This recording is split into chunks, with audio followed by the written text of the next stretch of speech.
Magandang araw sa inyong lahat. Maligayang pagdating sa aking kwento ngayon. Abangan ang mga kakaibang pangyayari na magpapakilabot sa inyo. Tawagin na lamang po ako sa pangalang Ella. 23 anyos. Nagtatrabaho ako sa Baez City, sa Negros Oriental. Bali 5 taon na po ako rito. Nakapasok ako sa isang department store. Isa ako sa mga sales lady na nakatoka sa mga makeup na look at the space sa sulok ng aming tindahan. Mahilig po ako sa cellphone, Sir Seth.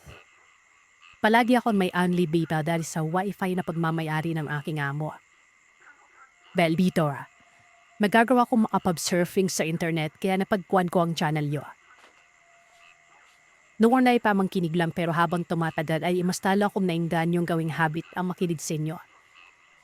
Palagi na ako nadabal ng mga bagong uploads at ang mas nakakatuwa ay parami na rin ng parami ang mga bilang ng subscribers mo.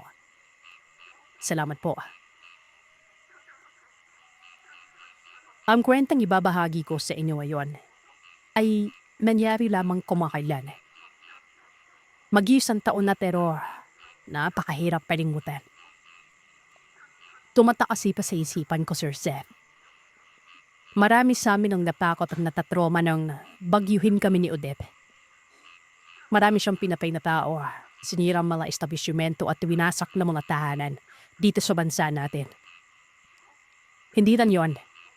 Marami din siyang ginibang mga pangarap at pinatay na palasar. Ginala ng bagyong Odette ang aming matiwasay na mundo.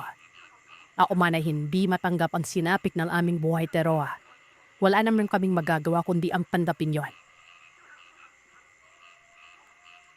Labilit ito sa aming ang matimbing bangungot na napakahirap kalimutan. Buong Pilipinas naapektuhan ng bagyong yon pero may isang lugar po sa Parping Occidental. Ang isa sa laysay kong sa kabila ng Bilubyo ay nagdulit pa ng matinding lagim sa bawat nakapirang mamamayan doon. Bali dito ako nakapira. Bata pa lamang ako. Nawalay nga naman ako sa lugar na aking silangan dahil kailangan kong maghanap buhay para sa aking pamilya. Pagpada lamang ng kawayan na ikinabubuhay ng aking ama at alam kong kulang yun para sa amin. Hihingi muna ako ng paumanin, Sir Seth, o hindi ko nasasabihin ang palala ng lugar na ito para paproteksyonan din ng mga tao kadaya ng ibang mga sender mo. Lalong-lalo may lugar at lahat ng may kinalaman sa pangyayaring ito. Wala pang bagyo. Late 1960s ay kilalang kanluman na ng mga aswang ang isang lugar sa may San Carlos. Naging tambayan ito ng libo-libo aswang. Laayon sa kaibigan consider niyan ay pinaniniladan ng halos lahat ng tateron. Paano naman hindi? Umada hanggang gabi ay may nababalitang kinuha ang mga aswang at binadala sa lugar na yon. Wala silang pinipiling oras. Basta may makita silang mabibiktima ay wala silang pagdadalawang isip na dinadaluhom ito para lamang makakain ng tao. Gustong gusto nilang atay at posto na tumipibok-pibok pa. Dahil naniniwala silang kaya sila nitong bigyan ng mas malakas pang kapangyarihan. Mas nakakatakot sila sa karanghali dahil nanlalantak sila ng wanang habas at walang awanan. Isa na sa mga nakasaksi ay si Aling Bining na isang manggagamot. Tuwing Biyernes Santo ay obligasyon niyang magpunta sa bukiran para manguha ng niyog na gagawin lanis. Sa kagubatan niya ito ginagawa sa paniniwalang mas epektibo raw ang akayahang magpagaling ng mga sakit gamit lamang ang langis na dito ginawa. Tadaya man iba pang manggagamot, walang takot na gumawa ng maliit na kubo si Aling Bining at doon sinaliman ng ritual ang kanyang nilutong danis. 3 tabisyam na napili doon, mula Biyernes Santo hanggang sa Linggo ng pagkabuhay. Pagsapit ng tanghali, bumaba na siya sa bundok. Halos walang ipinagbago ang itsura ng kalsada noon. Walang anumang naglakad siyang papunta sa daan at bigla na lamang napatigil. nan may makita siyang kumpuy na mga taong naglalakad. Nabago si Aling Bining sa kakahuyan at nadmatsyad nun. Ayon sa kanya, kakaiba ang mga kinikilos ng nasabing mga taong ito. May hila-hila silang malaking kalabaw na may nakakabit na karosa. May sakay itong sa tansya niya ay 2 naghihingalong mga tao. Tiningnan niya mga naglalakad. Mukhang hindi naman daw sila na-alarma habang sakay sa karosa ang 2 nilang pasyente dahil nagtatawanan pa ang ilan sa mga ito. Tingin pa niya, mukhang dayo ang mga nasabing tao na naglilipat lamang ng panibagong bayan na kanilang titirhan sa dami ng kanilang dala. Pawang nakasuot ng mga itim na damit ang lahat na kung susumahin ay aabot yata sa isang buong baryo ang dami nila. Sa kalagitnaan ng paglalakad, nagsalita ang ilan sa mga bata nun. Nagugutom na raw sila at pwede bang huminto muna sila saglit para kumain. Nagpasyang ang tumigil ang mga tao at inutusan ng ilan sa mga kalalakihan na magronda sa buong paligid. Mas pinag-igihan pa ni Aling Bining ang pagtatago nun. Laging kabado raw kasi siya nang makitang kumulo at lumagpas sa bibig nang may takip na bote ang langis na ginawa niya sa tuktok ng bundok. Batig niyang sa isang tingin lang, natitiyak niyang mga aswang ang mga taong nasa kalsada. Mas napatunayan pa niya yon nang makita niyang inilapag ng mga tao ang 2 naghihingalong pasyente sa kalsada at hinila yon. Napagtanto ni Aling Bining na hindi naman pala mahalaga sa mga taong ito ang buhay ng 2 tao nang pinagtulungan nilang kainin ang laman loob ng 2 kawawang nilalang na yon na hindi alam ng ginang kung saan natagpuan ng mga aswang.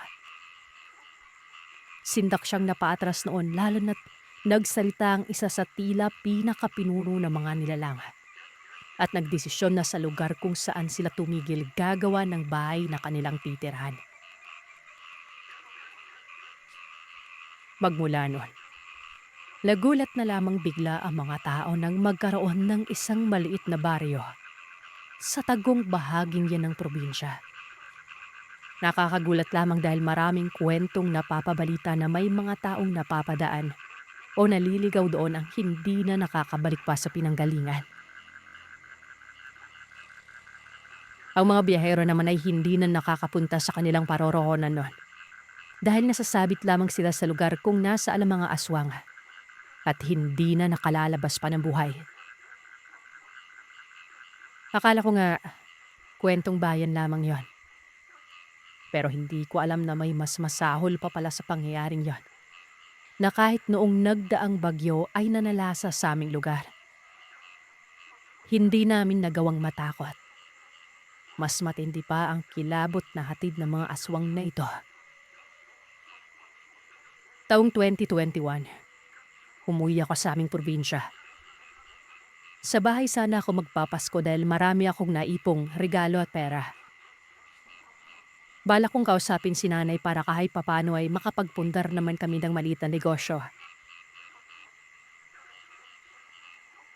Dito sa aming lugar, salat kami sa magagandang bagay. Mahirap ang buhay, Sir Seth.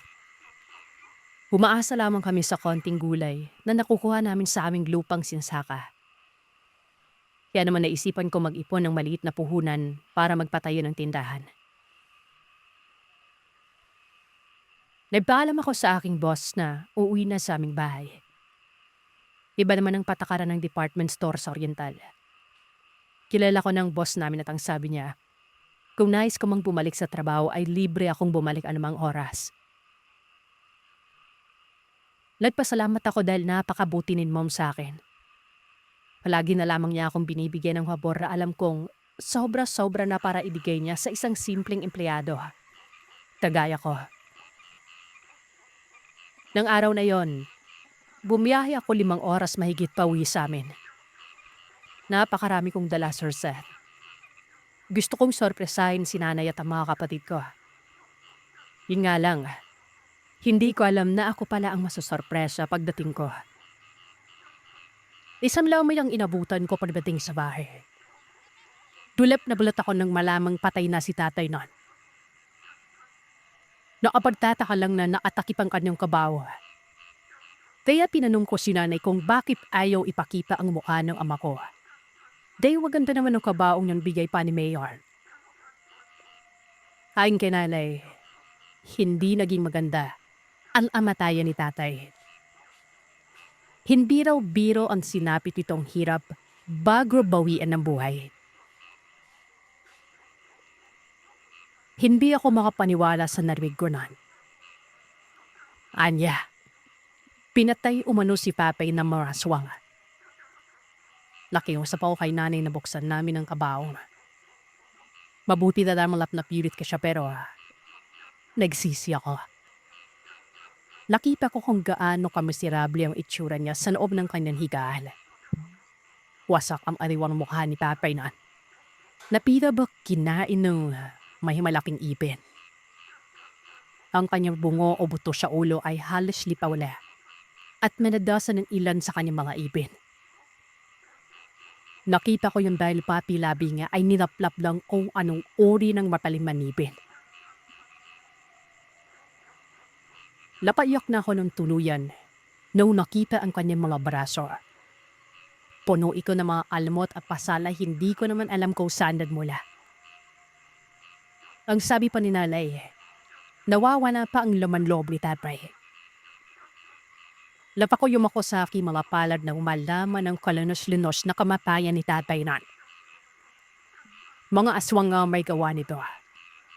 Walang mapinong tao ang papatay ng kapwa niya sa ganito kalanos-linos na paraan.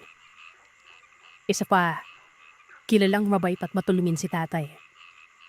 Wala siyang kaaway lalo na't halos kaibigan niya ang lahat ng tao sa lugar namin. Hindi naman si tatay ang maging biktima ng mga ganito. Pati na rin ang bunpis na kalabaw ni na Janine. Ang bunpis na anak ni Aling Bining at marami pang iba.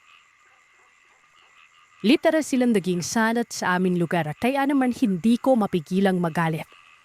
Kahit na alam kong wala naman kaming magagawa nun.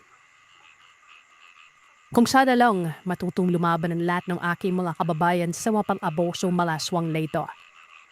Isa na, wala nang ibang mambibiktima ang nasabi mala nila lang dahil magiging iragi pa sa aming gahap.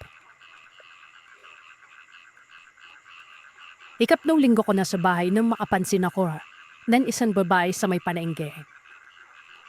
Magandang babae. May kulay pulang kulot sa dulo na buhok. Morela, matangkad. Naririnig ko siyang nagsasalipang mag-isa. Agang sabi ay dadagsaraw ang pagkain sa kanila. Isang panitain na hindi ko akalaing maghahapid ng matinding nagyong para sa aming lahat na. Hindi ko kilala ang babae pero nabarisa ako sa sinasabi niya. Kaya naman matapos kong mamalengke ay nagmamadali akong umuwi sa bahay na. Gusto kong ikwento ay nanay ang nakita ko. Siguro, aswang ang nasabing babae at malamang isa ito sa dumali kay tatay. Ani na aking ina, hindi ko na daw dapat pinapansin ang kung anumang bagay na naririnig ko mula sa ibang tao. Wala naman daw ito may dudulot na maganda sa amin. At baka may papahamak ko pa raw ito. Hinahapulan. Nagulat ako nang biglang umulan. Ladtaka ako kasi ang ganda ng panahon kaninang umaga na. Alam kong may paparaping na bagyo. Dahil may radyo at pinibisyon naman kami ngon pero hindi ko naman talaga binigyang pansin yon. Dahil nasanay na rin naman kasi kami sa bagyo. Akala ko normal na sama lamang ng panahon yon. Hindi ko naman inaasang mas lalakas pa ang hangin kinadabihan at halos balatan nito ang mga nakatayong matatayob na puno sa paligid namin. Hayang sa pag-asa, ito ang bagyong Odette. Nagulat ako Ben, otomatikong nawalan kami ng kuryente. Ang mga kapitbahay namin ay nagkakagulo dahil ilan sa kanila ay niliparan na ng bubo. Nagtumbahan ng mga bahay, bumaha. At ang pinakamatindi pa ay nagkaroon ng malawakang landslide sa aming lugar. Nanalasa ang malupit na bagyo buong gabi. Halos hindi kami mapakali sa loob ng bahay habang nakatalungko sa gitna ng aming sala. Hindi na namin magawang makatulog dahil sa labis na takot. Para kami mga basang sisiw dahil hindi man nasira o niliparan ng aming bubong. Ay basang-basa naman kami lalo na't pumapasok ang tubig ulan sa loob ng bahay namin. Wala kaming ibang ginawa kundi ang magdasal sa may kapal at iligtas kami sa tiyak na kapahamakan. Alam kong iba ang bagyong ito kesa sa mga nauna, Sir Seth. May hatid itong mensahe sa amin.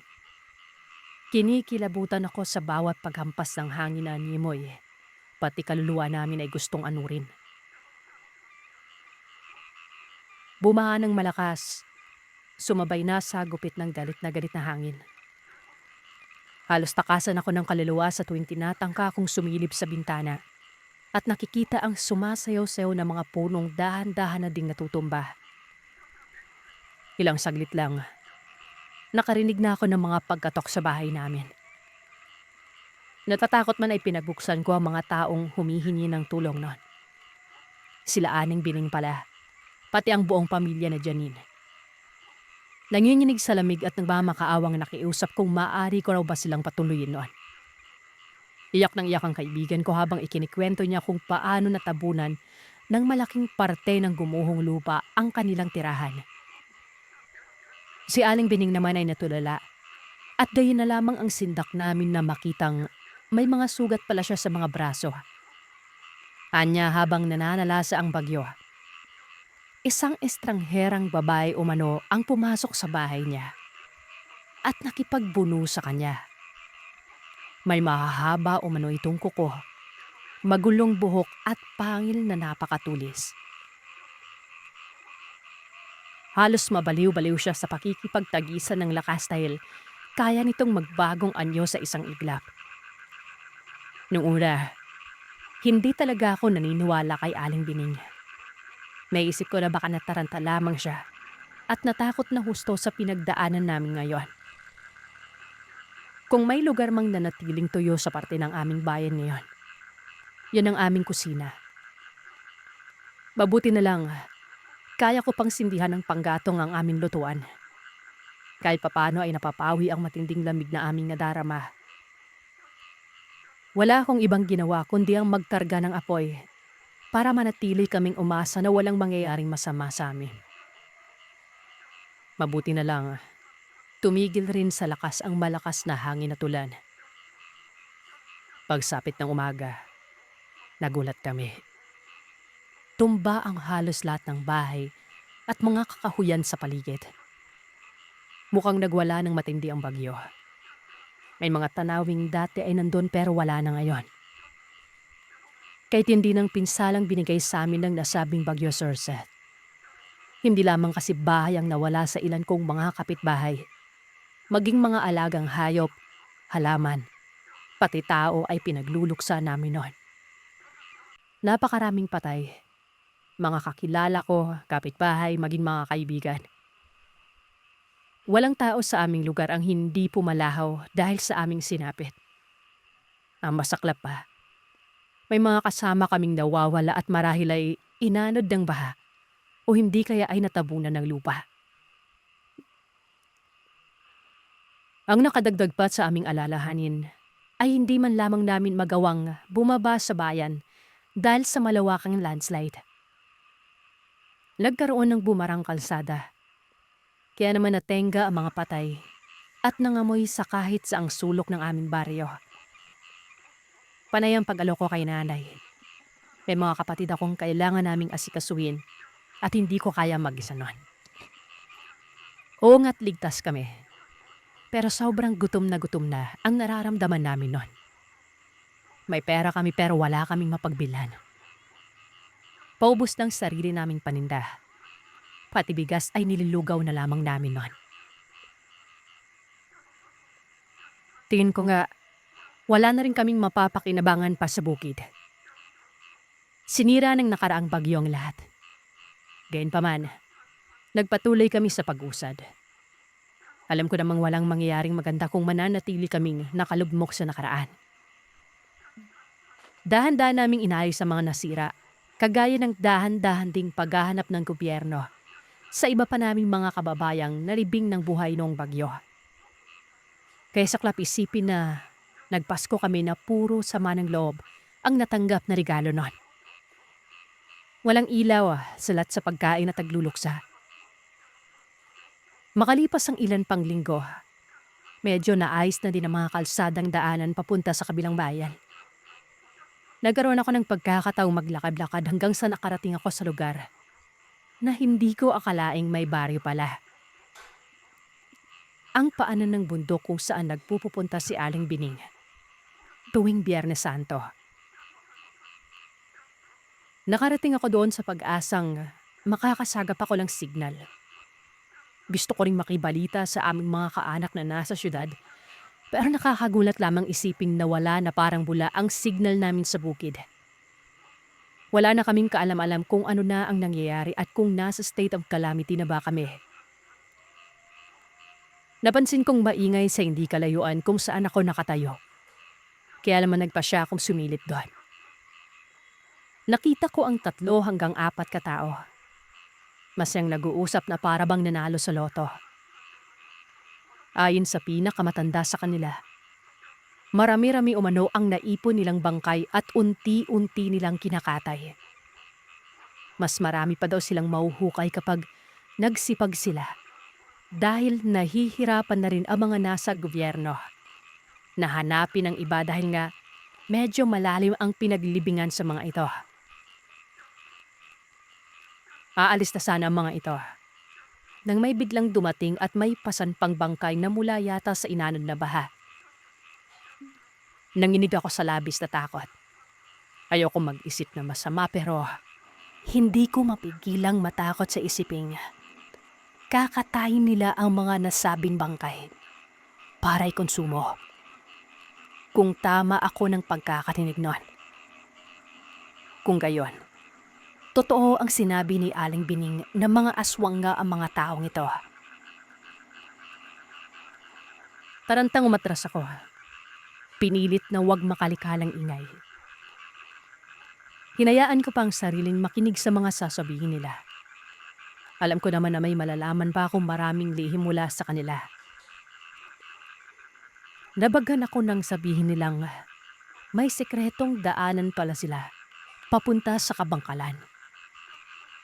May malaking palengke doon na para lamang sa mga kagaya nila. Hindi ko alam kung maiiyak o matatakot ako sa mga narinig kong pinag-uusapan nila. Nang magkaroon ako ng pagkakataon ay nagmamadali akong tumalilis palayo sa nasabing lugar. Nangako talaga akong hindi na babalik pa. Ibinalita ko kay nanay ang nakita at maging sila na alarma nun. Lalo na at ang kwento naman ni Aling Bining, may natagpuan daw siyang bangkay ng isang buong pamilya sa gilid ng sapa. Nagkalasog-lasog na ang katawan ng mga ito pero magkasama pa rin. Ang nagdulot sa kanya ng takot ay ang kaalamang wakwak ang tiyan ng mga ito at nawawala ang mga laman loob. Para bang namatay na nga sila sa masaklap na pagdaan ng isang dilubyo ay dinouble dead pa sila ng mga nilalang na yon. Lalo na at marami nga talaga sa amin ang namatayan ng mga kaanak. Yung anak ka ng aming kapitan nawala ng asawa tapos kay tagal dumating ng tulong noon. Sa amin pa kaya na wala namang posisyon sa gobyerno. Akala ko, yun lang ang problema namin pero hindi pala. Ilan sa aming mga kapitbahay ang nagrereklamo na may pagala-gala raw sa kanilang pinagtayo ang barong-barong tuwing 10 oras ng gabi. Mga 2 linggo na ang nakakaraan mula ng humagupit ang bagyong Odette noon. Nagkataong noong mga panahong yon ay kami naman ang ginambala ng mga ingay. Kaya pabiling-biling ako sa aking higaan. Hindi ako makatulog sa takot na baka ano naman ang nasa labas. Bumangon ako at nagpa siyang sumilip. Hindi ako makapaniwala, Sir Seth.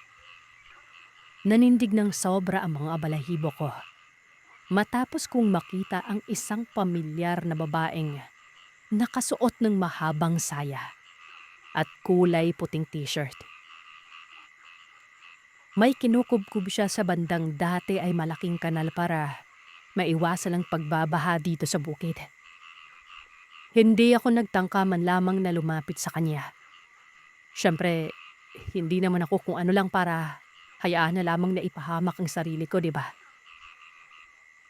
Nagtago ako malapit sa kinaroroonan niya at pinagmasdan ang ginagawa niya. Tinakasan ako ng kulay ng mukha ko nang mahagip ng tingin ang isang maputlang paa na siya palang balak niyang hilain. Kaya niya hinahalukay ang lupa. Napakabilis ng mga kilos niya, Sir Seth. Panakalaka pa siyang guminyisi ng kailawak habang hinihila ang sangayon. Ay pares na ng mga paa. Ilang saglit lang, lumitaw ang bangkay ni Mang Cardo na may-ari ng malawak na niyugan sa likuran ng lupang pagmamay-ari namin. Naaagnas na ito at halos hindi na maigalaw dahil sa labis na paninigas. Pero hindi man lamang nakadama ng takot at panidiri ang babaeng nakakita sa kanya. Sa halip, tuwang inamoy-amoy pa niya ang bangkay ng matanda at narinig ko pang umusan siya ng amoy langkaraw ang katawan ng naaagnas na lalaking yon. Akala ko, yun lamang ang gagawin niya pero mali ako. Hiniklas niya ang damit ng bangkay at winakwak ang dibdib nito. Hindi ko alam kung paano niya nagawang sugatan ang balat ng matanda. Gamit lamang ang kanyang palad at tuko. Naisip ko noon, may matutulis na dulo ang kanyang daliri at parang punyal na sumugat sa katawan ng lalaki. Ilang saglit lang, naging abala na ang estrangherang babae sa nilalantakan niyang mga lamang loob ni Cardo.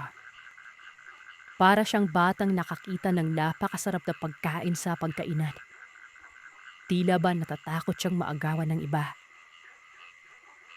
Ako naman ay diring-diring pinagmamasdan ng ginawa niya.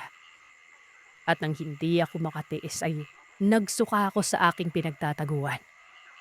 Sobrang hindi ko kayang tagalan ng ginagawa niyang kahayupan noon. Para bang hinahalukay din ang tiyan ko sa tuwing naririnig ko ang pagmuya ng babaeng ito. Para sa akin, mas mabagsik pa ang dilubyong ito kesa sa bagyong Odette. Mas nakakatakot at nakakarimarim. Hindi ko kayang tumagal sa isang lugar na may mga kasamang ganon na alam kong balang araw ay lalamon din sa akin. Pinilit kong kalimutan ang mga masasamang bagay na nangyari noon. Alam kong hindi namin ginusto ang madaanan ng napakalakas na bagyo. Pero hindi ko naman hiniling na pati ang mga aswang ay makihalubilo sa amin. Inalok ko si nanay na ibenta ang natitirang lupa namin. Mahirap na pero gusto ko magsimula na lamang kami ng panibagong buhay.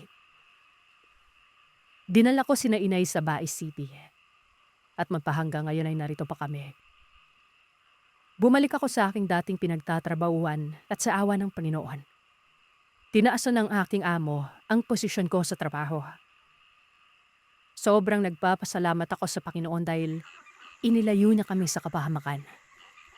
Nalagpasan namin ang pagsubok na ibinigay niya sa amin. Ang mahalaga ay palagi tayo magtiwala sa Kanya. Ang tungkol sa bagyo ay kaya nating itawag sa Panginoon. Samantalang ang mga aswang, ibang usapan na yon. Sa ngayon, nababalitaan pa rin namin may mga natatagpuan pa rin patay sa dating lugar na tinitirhan namin. Yun nga lang ay pilit kong tinatanggap na ang lahat ng mga bangkay. Hindi na totoo. Marahil ay pinalitan na sila ng mga aswang. Sa pagkakaalam ko kasi, may isang tagong bahagi bin sa kabangkalan ang nagbebenta ng mga putol na katawan ng tao. Ayoko mang isipin pero Baka nga may mga baryo din ng aswang sa bawat lugar na kinaroroonan natin. Pilit na mumuhay ng normal at pinagsisikapang huwag magkasalubong ang ating mga landas. Tanging hiling ko lang ay sana palagi tayo mag-iingat. Sa dami ng kakaibang nilalang sa ating mundo, hindi na natin alam kung nakikipagsabayan pa ba sila sa atin o may gagawin na silang hindi maganda. Pare-pareho lamang tayong may karapatang mabuhay sa mundo. Ang sakin lang, huwag na nating hayaang may gawin sila na ikakasira ng ating pagkatao. Totoo nga ang kasabihang, wala kang ibang malalapitan sa oras na dumating ka sa puntong may matinding kinakaharap na problema, kundi ang mga magulang mo lang. Pero paano kung malaman mong isa pala sila sa naging dahilan kung bakit ka dumaranas ng matinding problema? Ano ang gagawin mo? Mapagpalang araw sa lahat, Sir Seth. Itago niyo na lamang po ako sa pangalan Marie. Taga Pasay. Bago ang lahat ay nais ko lang po sanang makiusap sa inyo na hayaan niyo po munang tapusin pakinggan ang aking kwento bago niyo ako husgahan. Aminin kong bata pa lamang ako ay may pagkasawail na akong anak at hindi marunong sumunod sa magulang. Pero noon lang yon. Magmula nang maranasan ko ang kwentong ibabahagi ko sa inyo, ay nagbagong buhay na ako at pinilit kong maging isang mabuting anak. Noon pa man, alam ko na ang mga nangyayari sa paligid. Alam kong pinanginilagan ng pamilya ko na mga kalapit-bahay namin. Isang bantog na mangkukulam ang pamilya ko. Lalo na ang lolo ko na si Lolo Tasio. Kaya naman pinanginilagan kami ng mga kababaryo. Nung naninirahan pa lamang kami sa lalawigan ng Leyte. Tandang-tanda ako pa noon na natatakot ang mga kababaryo naming makipaglapit at makipagkaibigan. Lalo na ang mga kaidaran ko. Ayaw nilang magkaroon ng kaugnayan sa amin.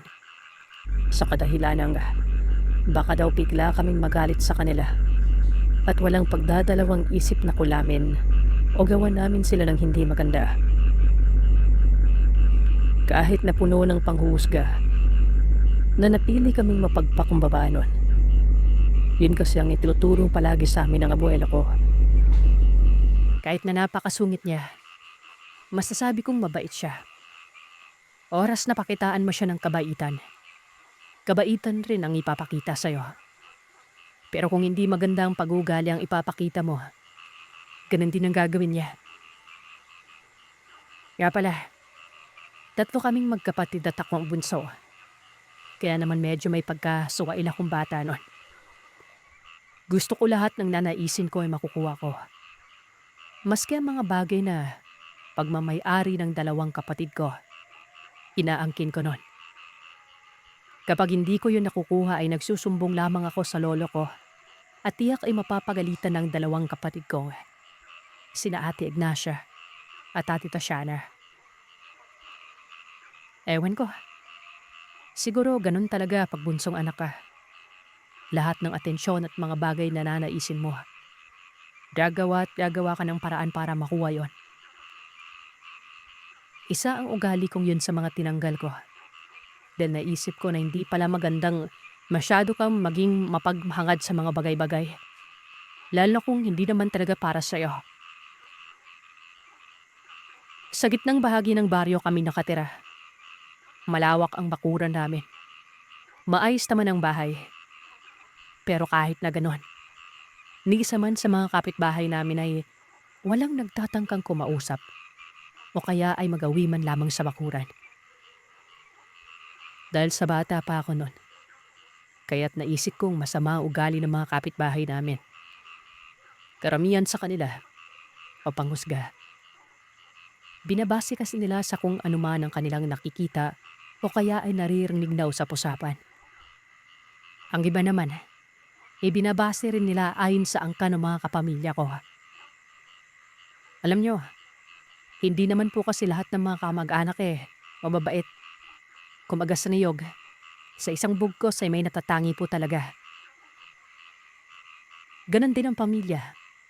Ang kaso nga lang, hindi nakikita ng karamihan ng kabutihan ng isang tao. Sa oras na mabahiran na yon, kahit nakatiting lamang na pagkakamali, gaya na nangyari sa aking ama. Yung ama ko po kasi noon ay kamuntikan ng may mapatay na taong naninirahan sa katabing bari namin sa pamamagitan ng kulam. Kaya simula noon ay iniiwasan na kami. Pinanginilagan, kinukutya. Kasalanan din naman kasi ng taong kamuntik-muntikan na mapatay ni tatay. Pinagtangkaan ng lalaking yon na halayin ng aking ina nung bago mag-asawa pa lamang sila ni tatay noon. Nasa liblib na daan noon si nanay. Naglalakad pa uwi sa bahay. Noong pinagtangkaan siyang halayin nung lalaking kinulam ni tatay noon. Mabuti na lamang at nakatakbo siya at nakauwi sa bahay at nakapagsumbong sa aking ama. Nang malaman niya ni tatay, sa sobrang galit niya ay hindi niya napigilan ng sarilit, kamuntikan ng makagawa ng napakalaking kasalanan. Mabuti na lang, nadala sa pakiusap ni nanay. Kaya tinigil ni tatay ang binabalak niyang pagpatay noon. Ayon pa kay tatay, laging karibal niya sa panliligaw noon sa aking ina, ang lalaking nagtangka kay nanay. Galit na galit yun nung si tatay ang sinagot ni nanay. At mas lalo pang nagalit nang malamang nag-asawa na sila. Labago lamang ang lahat nung may makilala akong binatang taga-Karatig Barrio. Dekada 90 mahigit yon. Nakilala ko sa trabaho ang binatang tawagin na lamang natin sa pangalang Gabriel. Siyang unang pumansin sa akin at wala siyang ibang ginawa kundi mangulit at tumikit ng dumikit. Noong una, hindi ko pinapansin si Gabriel. Ang nasa isipan ko kasi noon ay baka gaya lamang siya ng iba. Huhusgahan niya lamang ako at kung ano-ano ang sasabihin. Oras na malaman niyang tungkol sa pamilyang meron ako. Pero habang lumilipas sa mga araw at linggo, unti-unti nang nahulog ang loob ko sa binata. Hanggang sa hindi kalaunan, naging magkasintahan kami ng hindi nalalaman ng mga magulang ko. Kabilin-bilinan kasi ng aking amang wag na wag raw muna ako magnonobyo dahil bata pa ako noon. Kaya naman walang kamalay-malay ang aking pamilya sa ginawa kong palihim na pakikipagrelasyon. Sinuway ko ang pinaka-importanteng bilin sa akin ng aking ama. Nagtagal pa ang palihim naming pagkikita palagi. At kahit na kinukulit ako ni Gabriela, gustong-gusto niya nang makita at makilala ang pamilya ko. Hindi ako pumayag. Pero wala talagang lihim na hindi nabubunyag. Isang araw, sabay kaming naglakad ni Gabriel sa kalsada ng matanaw kong pasalubong sa amin si tatay. Mabilis na naglalakad yon. Habang pinapanood ko siya maglakad, dumadaguntong sa lakas ng pagkabog ang dibdib ko. Si tatay, sambit ko, at mabilis na kumalas mula sa pagkakahawak sa kamay ni Gabriel. Nasaan yung tatay mo? Tanong niya. Tinuro ko sa pamamagitan ng pagguso sa kanya ang matandang lalaking papasalubong sa amin noon. Saglit na natigilan ang kasintahan ko. Pero noong tuluyan nang makalapit sa amin ang aking ama, pablot na hinawakan nito ang kamay ko at halos kalad ka rin na pauwi nun. Sinubukan namang awatin ni Gabriel si tatay at sinabihang huminahon nito. Pero binalaan lamang siya ni tatay at sinabihang wag na wag siyang mangingialam kung ayaw niya madamay. Kung sino ka mang anak ni Judas, umuwi ka na sa inyo. Wag na wag mong ipapakita sa akin yung pagmumukha mo ha. Ilubayan mo yung anak ko kung ayaw mong may mangyaring hindi maganda sa'yo. Tay, wag niya namang pagsalitaan ng ganyan si Gabriel. Pero hindi niya ako pinakinggan. Sa halip ay kung ano-ano pa ang mga sinasabi niya noon na siyang lubos na nakakagalit. pero nagtimpi lamang ako. Sa gulat naman ng kasintahan ko ay hindi siya nakapagsalita. Tila ba natarantay ito at hindi napaghandaan ang ginawa ng aking ama. Ikaw namang bata ka. Umuwi na tayo kung ayaw mo mapahiya. Pinagtitinginan na kami ng mga taong naagaw ang atensyon. May iba pa nga na nagbubulungan at alam kong kung ano ang pinag-uusapan nila. Kaya't nakaramdam ako ng hiya nun. Pag-uwi sa bahay, nagulat ang aking ina at mga kapatid kung bakit halos kaladka rin na ako ni tatay at ibalya papasok sa loob ng bahay. Ano ba ang nangyari dito at bakit galit na galit ka? Tanong ni nanay sa aking ama. Itanong mo dyan sa magaling mo anak. Tumingin sa akin si nanay at ako naman ang tinanong niya kung ano nga ba daw ang nangyari. Hindi ako makasagot nun. Naluluwa na lamang ako sa sobrang sama ng loob dahil sa ginawang pagpapahiya ni tatay doon sa kalsada kanina. Sa harapan pa ng kasintahan ko. Hiyang-hiya ako. Wala na akong mukhang may harap pa. Magmula ngayon na, hindi ka nalalabas ng bahay. Dito ka lang sa loob at hindi ka makikipagkita sa lalaking yon. Maliwanag ba? Pero tay, wala nang pero-pero. Sa ayaw at sa gusto mo, sundin mo yung mga sinasabi ko sa'yo. Kung ayaw mong masaktan. Napakasawail mo anak. Magmula nga nang mahuli ako ng aking ama. Naging mahigpit pa ito. Hindi ko din maintindihan kung bakit ganoon na lamang siya kahigpit sa akin. Dahil ang dalawang kapatid ko, may mga kanya-kanya namang kasintahan. Pero hindi niya naman pinaghihigpitan ng mga ito. Nang sabihin ko naman sa abuelo ko ang tungkol sa mga nangyari, hindi siya umiimik. Sinubukan ko pa siyang kausapin na kumbinsihin niya ang aking amang hayaan na lamang ako sa mga gusto kong gawin sa buhay. Na malaki na ako at alam ko naman ang mga ginagawa ko noon. Pero ang tanging sagot niya lamang sa akin, Sir Seth, sundin ko na lamang ang sinasabi ng aking ama. Para lamang dinumano to sa akin ng mga sinasabi nito. Iliingatan lamang ako ni tatay dahil ayaw nito mapahamak ako. Hindi ko silang ayunan ng mga sinabi ni Lolo Tasio. Pakiramdam ko ng mga oras na yon. Pinagkaisan ako ng lahat. Kaya naman mas lalong tumindi ang galit na nararamdaman ko sa aking ama ng mga panahon na yon. Lumipas ang ilang araw. Nagulat na lamang ako nang makita ko si Gabriel sa labas ng bahay. Nagmadali na akong lumabas at agarang nilapitan nito at tinanong kung ano ang ginagawa niya at bakit siya pumunta doon. Kabadong-kabado ako muli nang napasulyap sa bahay namin at baka lumabas sa mga kapatid ko't makita si Gabriel. Malapad ang pagkakangiti ng kasintahan ko at sinabing ipinagtanong-tanong niya umano ang bahay namin noon. Dahil sa ilang araw ko na raw siyang hindi sinipot sa mga usapan namin. Nasisiraan ka na ba? Alam mo naman yung mga nangyari nung huli tayo nagkita, di ba? Mapapagalitan ka kapag makita ka ni nanay at tatay dito. Umalis ka na. Nakaniti lamang siyang nagsabing ayos lamang raw kahit napagalitan siya ng mga magulang ko. Ang importante ay masabi at maipaliwanag niya sa pamilya ko ang lahat-lahat nun. Aniya, nais niya lang naman umanong linawin sa pamilya kung wala siyang masamang intensyon sa akin. Hindi mo kilala ng lubusan yung pamilya ko, Gabriel. Sige na, umalis ka na, parang awa mo na.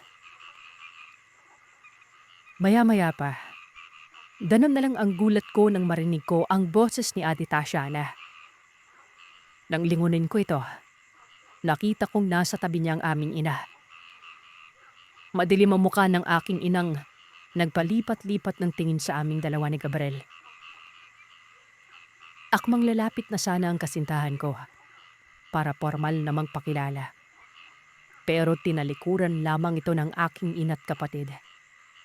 Matapos akong sabihang pumasok na sa loob ng bahay at baka dumating na si tatay. Umalis ka na, Gabriel. Saka na lang tayo mag-usap. Hindi ko na sinubukan pa siyang lingunin uli dahil sa nangingilid na mga luha ko noon. Gawa ng sa ikalawang pagkakataon. Napahiya na naman ang kasintahan ko dahil sa kagaspangan ng pagugaling inasta ng aking pamilya. Wala na talaga akong kakampi pa ni isa man sa amin nun.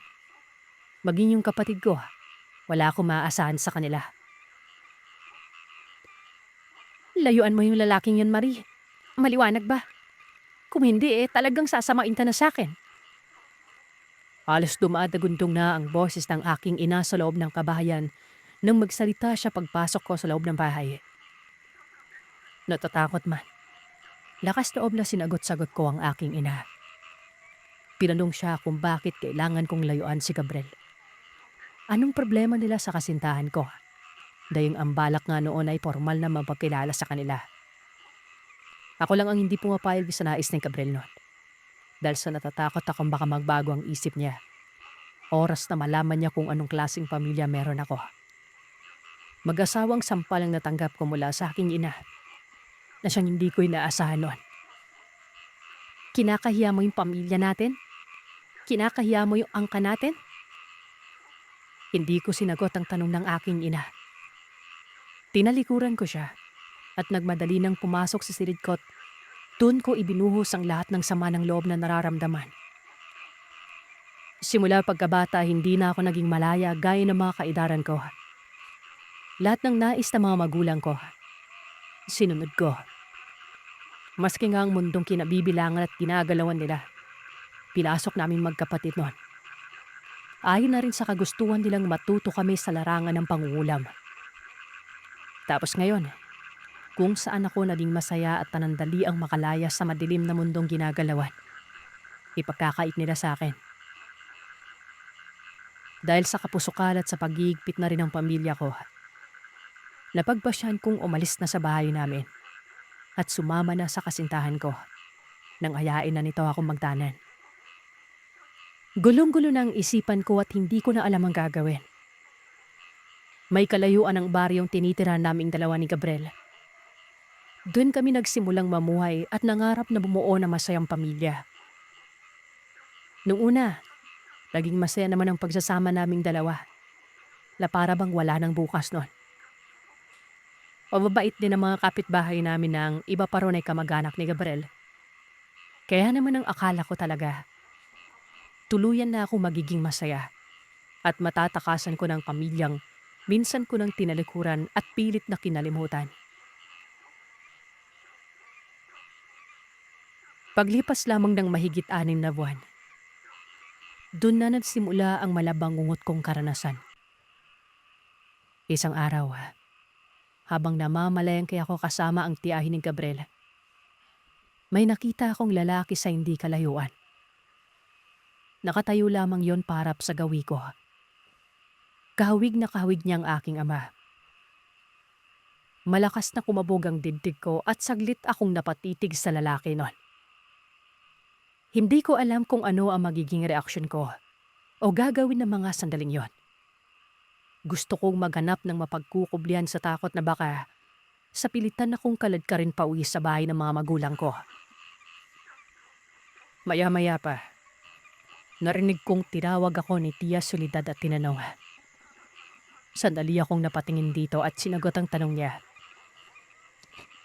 Nung ibalik ko na ang tingin ko sa lalaking natanaw ko sa hindi kalayuan, kumunot ang noo ko ng may pagtataka. Wala na ang lalaking nakita ko. Mas lalo pa akong kinabahan at kung ano-ano na ang tumatakbo sa isipan ko noon. Naging malikot na rin ang mga mata ko at hinahanap ang lalaki. Pero lumipas na lamang ang ilang minuto. Hindi ko yun makita. Kaya nga napaisip na lamang ako noon na siguro masyado ko lang iniisip ang aking ama. Kaya kung ano-ano ang nakikita ko noon.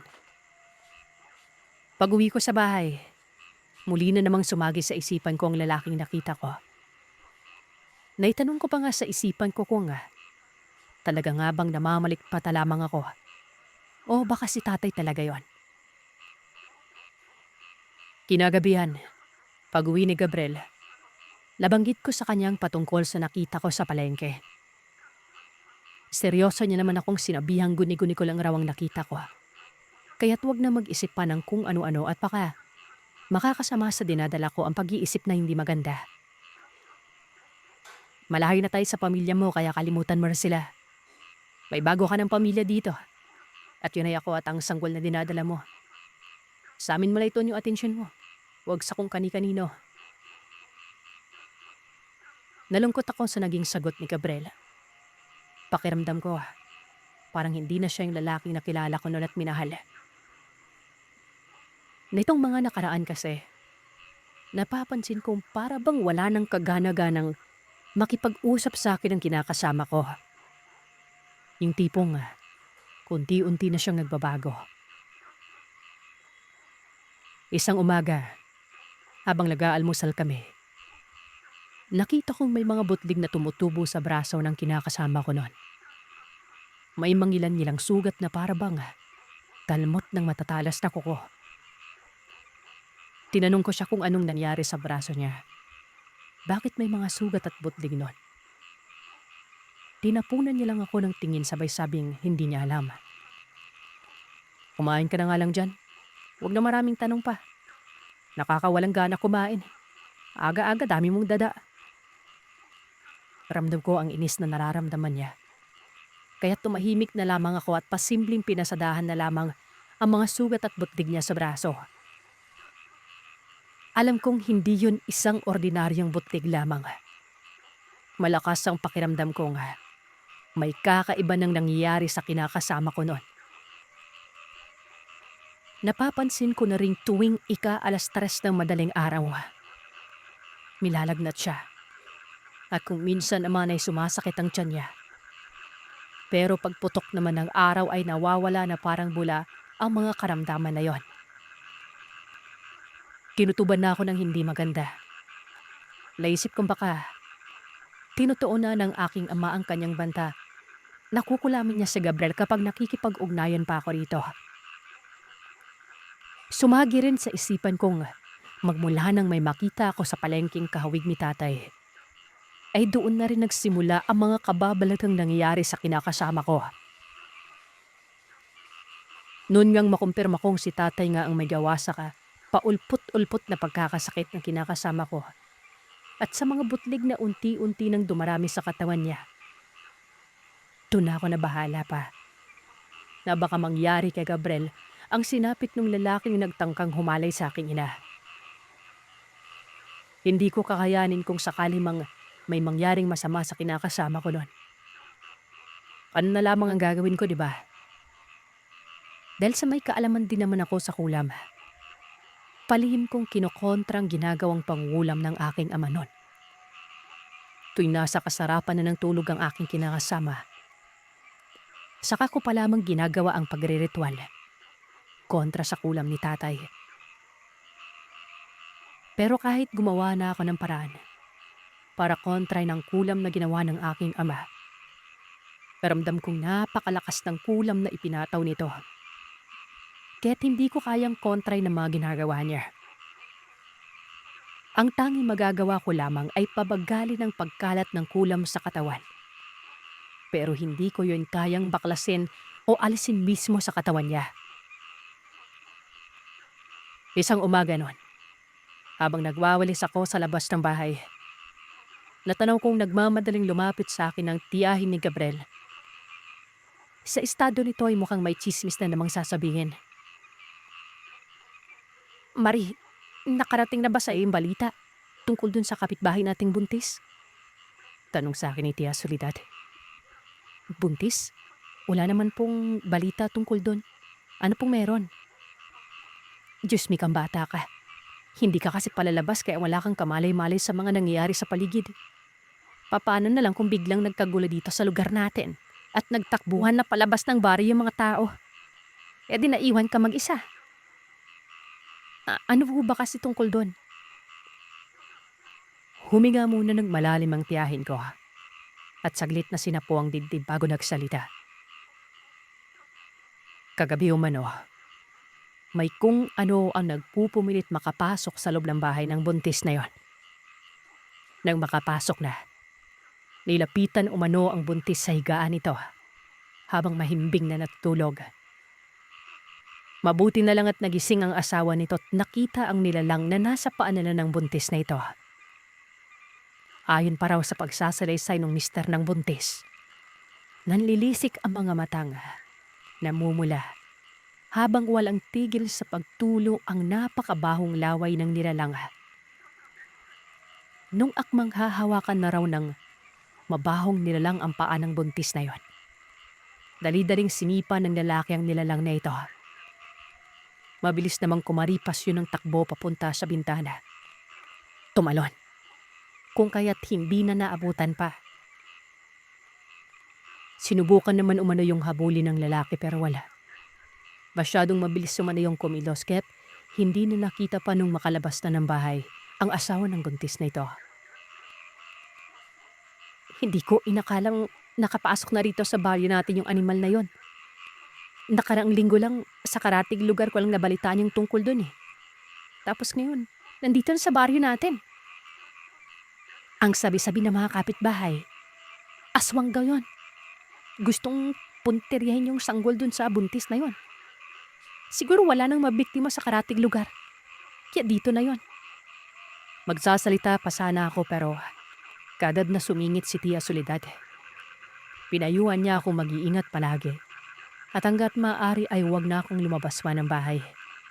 Kapag nagdidilim na, baka naririyan lamang sa paligid ang aswang.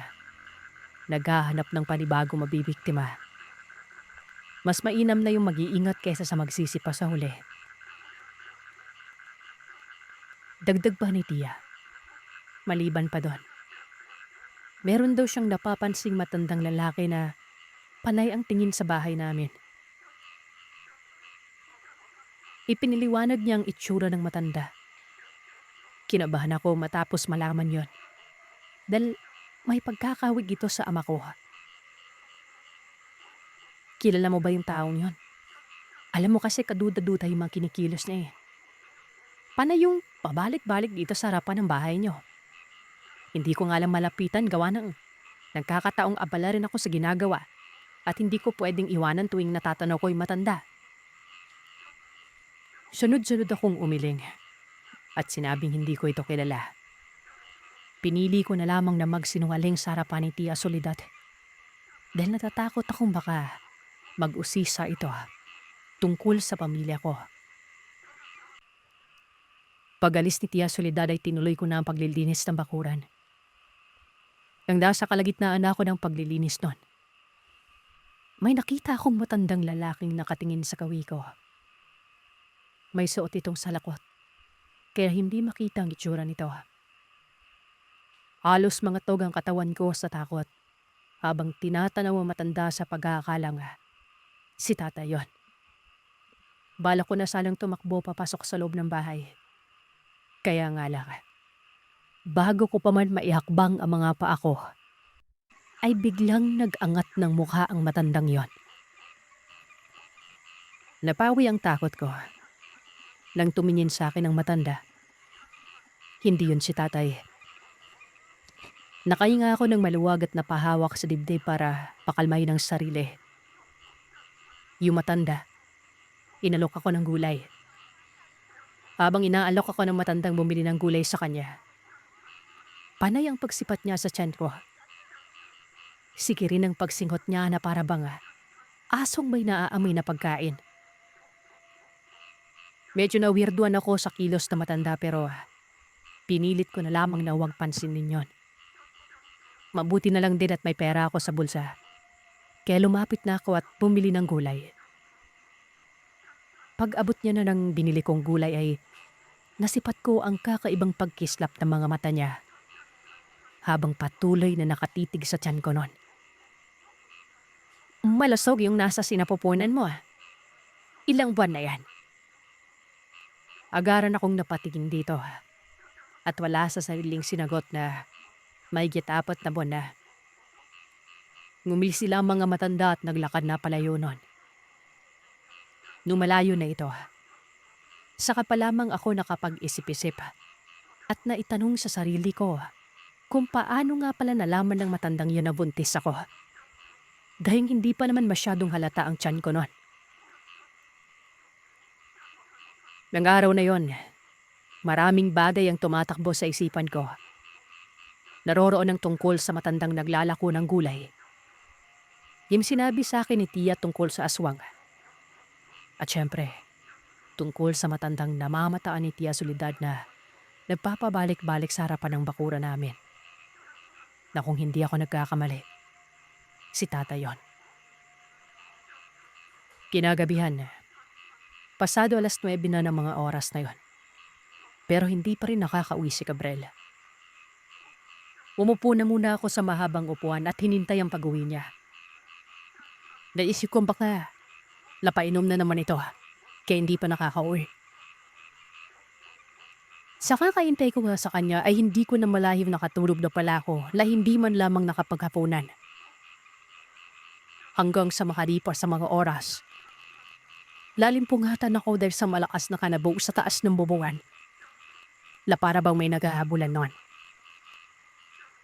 Sa sobrang lakas nun, halos lumundo na ang bubungan.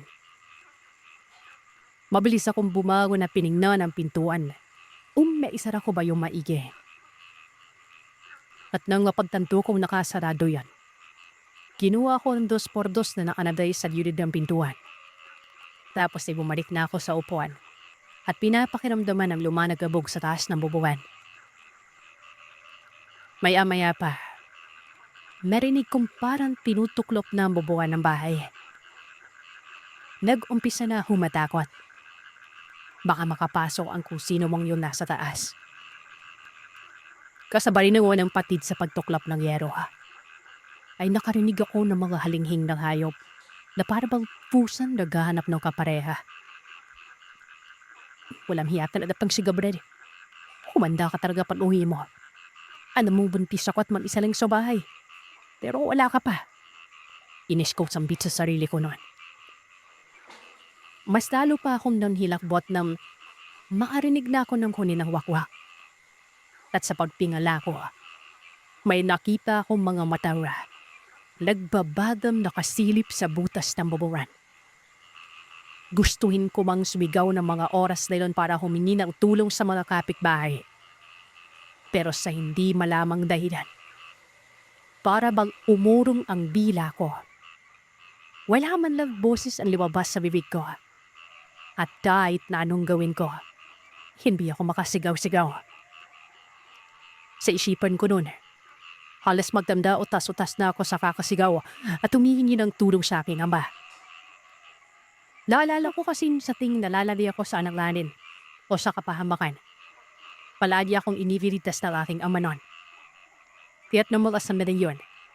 Siya ang kauna-una ang pumasok sa isipan ko para hingian ng bulong. Na alam ko napaka-imposibleng mangyari. Matagal na akong wala sa bahay ng mga magulang ko. At matagal na kanin hindi natikipan ni tatay. Isa pa, galit sa akin yon. Isang malakas na sigaw ang narinig ko sa labas ng bahay. Hindi ako pwede magkamali. Boses yun ng aking ama. Galit na sumisigaw at hinahamon ng minalaw na nasa taas ng buburan. Pagkatapos ay narinig ko nga, yung mga yabag sa bubong ay tumakbo papunta sa kusina. Pagkatapos ay tumalon. Narinig ko ang mga yabag ng paanong taong sumisigaw at hinahamon ng nilalaw.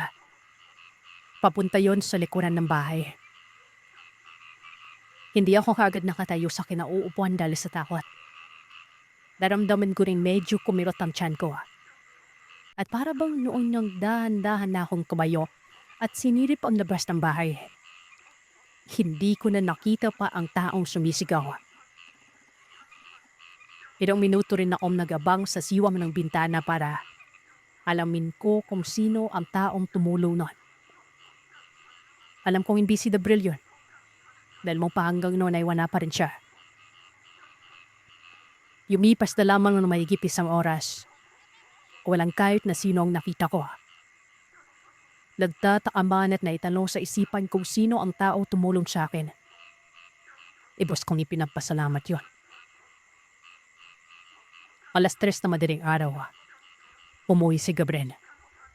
At gaya ng inaasahan ko ay langgunan naman ikaw sa anak. Hindi ko na napigilan ang sarili kong magalit dahil sa mga nangyari. Kaya naman inaway ko siya. Nagkasagutan kami hanggang sa nauwi sa pananakit niya. Dahil sa mother ko ang kinakasama ko, isang hininilam ng tawad sa akin. Inamo-among ginang ako. Bumigay kagad ako nun. Lama ko si Gabriel sa akin na himbing-himbingin maraw uulitin pang ginawa niyang pananakit. Ako naman, naniwala ka agad. Lumipas sa mga araw na napansin ko mas lalong lumala ang butlig sa katawan ni Gabriel. Naglalakihan na yon. At parang mga pigsang anumang sanali ay sasabog na. Isang araw, habang nasa trabaho si Gabriel ay pumuslit ako tumuloy sa bahay. Naabutan kong abala sa pagsisibak ng aking ama. Sandali pa itong huminto nang nakita ko at para bang nagulat yon. Pero agad din namang ibinalik ang kanyang pansin sa ginagawa. Pilapitan ko siya nakiusap na ipigil ang ginagawa niyang pangungulam sa kinakasama ko. Pero pinitigan lamang na ko ng masama nun. At magsabing kailanman ay himbing-himbing niya't itigil ang ginagawa niya. Hanggang sa bawian ng buhay si Gabriel. Halos umiyak na ako sa harapan niya. Nagmamakaawang ipigil niya ang ginagawa. Pero wala, hindi siya umiimit. Sa halip ay tumayo siya at lumabas sa bakuran. Ilang minuto ko pang inintay ang kanyang pagbabalik. Hanggang sa napag-isipan kong puntahan ang silid nilang dalawa ni nanay. Nataon din kasing siya lamang ang naroroon sa bahay. Danda sa panarki ang ina't mga kapatid ko ron. Pagpasok ko ng silid, nakita ko sa namesa nito ang isang kagamitan. Kagamitan sa pangulam na may nakataling buhok ron. Kinuha ko yun mula sa pagkakabolya. Ipinalit ang buhok ko. Pagkatapos ay bali-bali na akong lumabas ng bahay. Kinaudabihan, hindi na naman ako uwi si Gabriel. Ako na mag-isa. Habang nagpapahinga ay bigla na lamang ako nakaramdam na napakainip na bagay na parang karayom na ipinatapat sa apoy. Tumutusok sa braso ko. Napaimpit ako dahil sa tindi ng sakit na nararamdaman. Sunod-sunod ang nararamdaman kong pagtusok ng karayom sa braso at maging sa ibang parte ng katawan. Hindi ko na napigilan ang sarili. Nagpagulong-gulong na ako sa higaan. Maibsan lamang ang sakit na nararamdaman nun. Sa isip ko nun, nagmamakaawa na ako sa aking ama na itigil niyo na ang ginagawa niya. Dahil sobrang nahihirapan na ako. Pero alam kong hindi na ako maririnig. Tanging pabluha na lamang ang naging sandalan ko ng mga sabihin yun. Sa paglipas ng mga araw, patuloy pa rin ang parusang ginagawa ng aking ama. Hanggang sa maganda sugat-sugat na ako. At para bang malapnos na ng apoy ng kandila ang buong braso at katawan ko. May mangilan-ngilan na rin akong nakikitang uod sa mga sugat noon. Pinipiis ko lamang yan at hindi ipinapaalam sa kinakasama ko. Ipinataon kong wala siya sa bahay kapag may lilinisan ko ang mga sugat ko noon. Alam niyo, laging bulag talaga ako sa pag-ibig. Dahil sa sobrang pagmamahal ko sa kanya, ipinalit ko ang sarili kong buhay. Huwag lamang siya masaktan ng aking ama. Ang ginagawa ko noon ay nagsusuot na lamang ako palagi ng mahabang manggas para hindi manapan ng pinakasama ko ang mga iniindang sugat sa katawan. Isa pa, kahit napakasama na ng pakiramdam ko dahil sa ginagawa ng aking ama, wala pa rin pakialam si Gabriel. Pasingana pa siya kung makautos at hindi ko na natandaan pa kung kailan kami huling nakapag-usap ng mahinawan.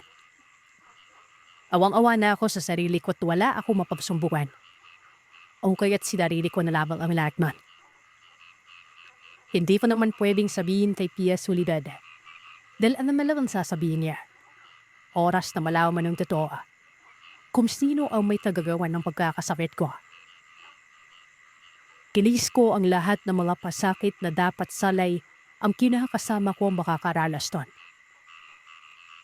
Marami na rin akong nababalita ang may ibang babae si Gabriel sa pinagtatrabahuan nito. Pero hindi ako nakinig sa mga usap-usapan sa labas ng bahay. Maski si Pia Silidad, pinayuhan niya akong komprontahin ko na raw ang pamangkin niya. Hanggang sa hindi ko na nakayanan pat, kinompronta ko si Gabriel. Sa halip na humingi ng tawad at nagpariwanag, mas lalo itong nagalit at pinagsabihan ako ng kung ano-ano. Kesyo mabaho na ako at marami ng galis sa katawan.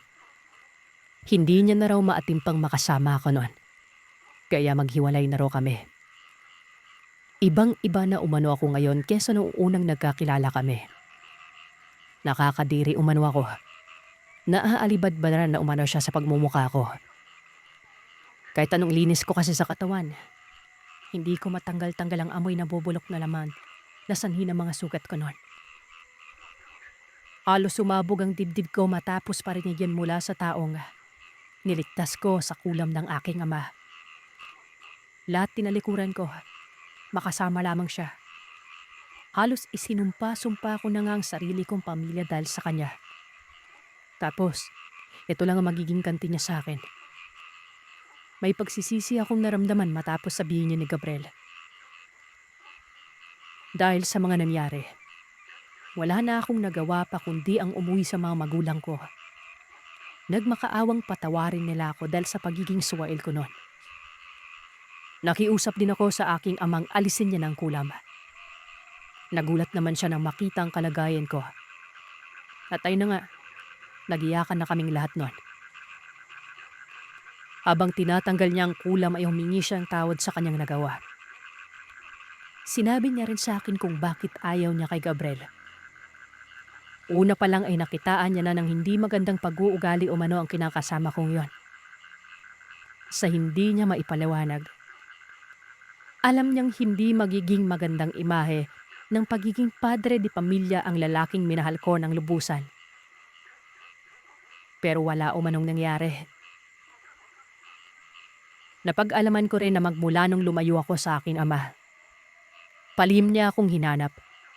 At nung matunto niya kung saan ako naninirahan, mula sa malayo ay palihim siyang nagmamanman sa akin.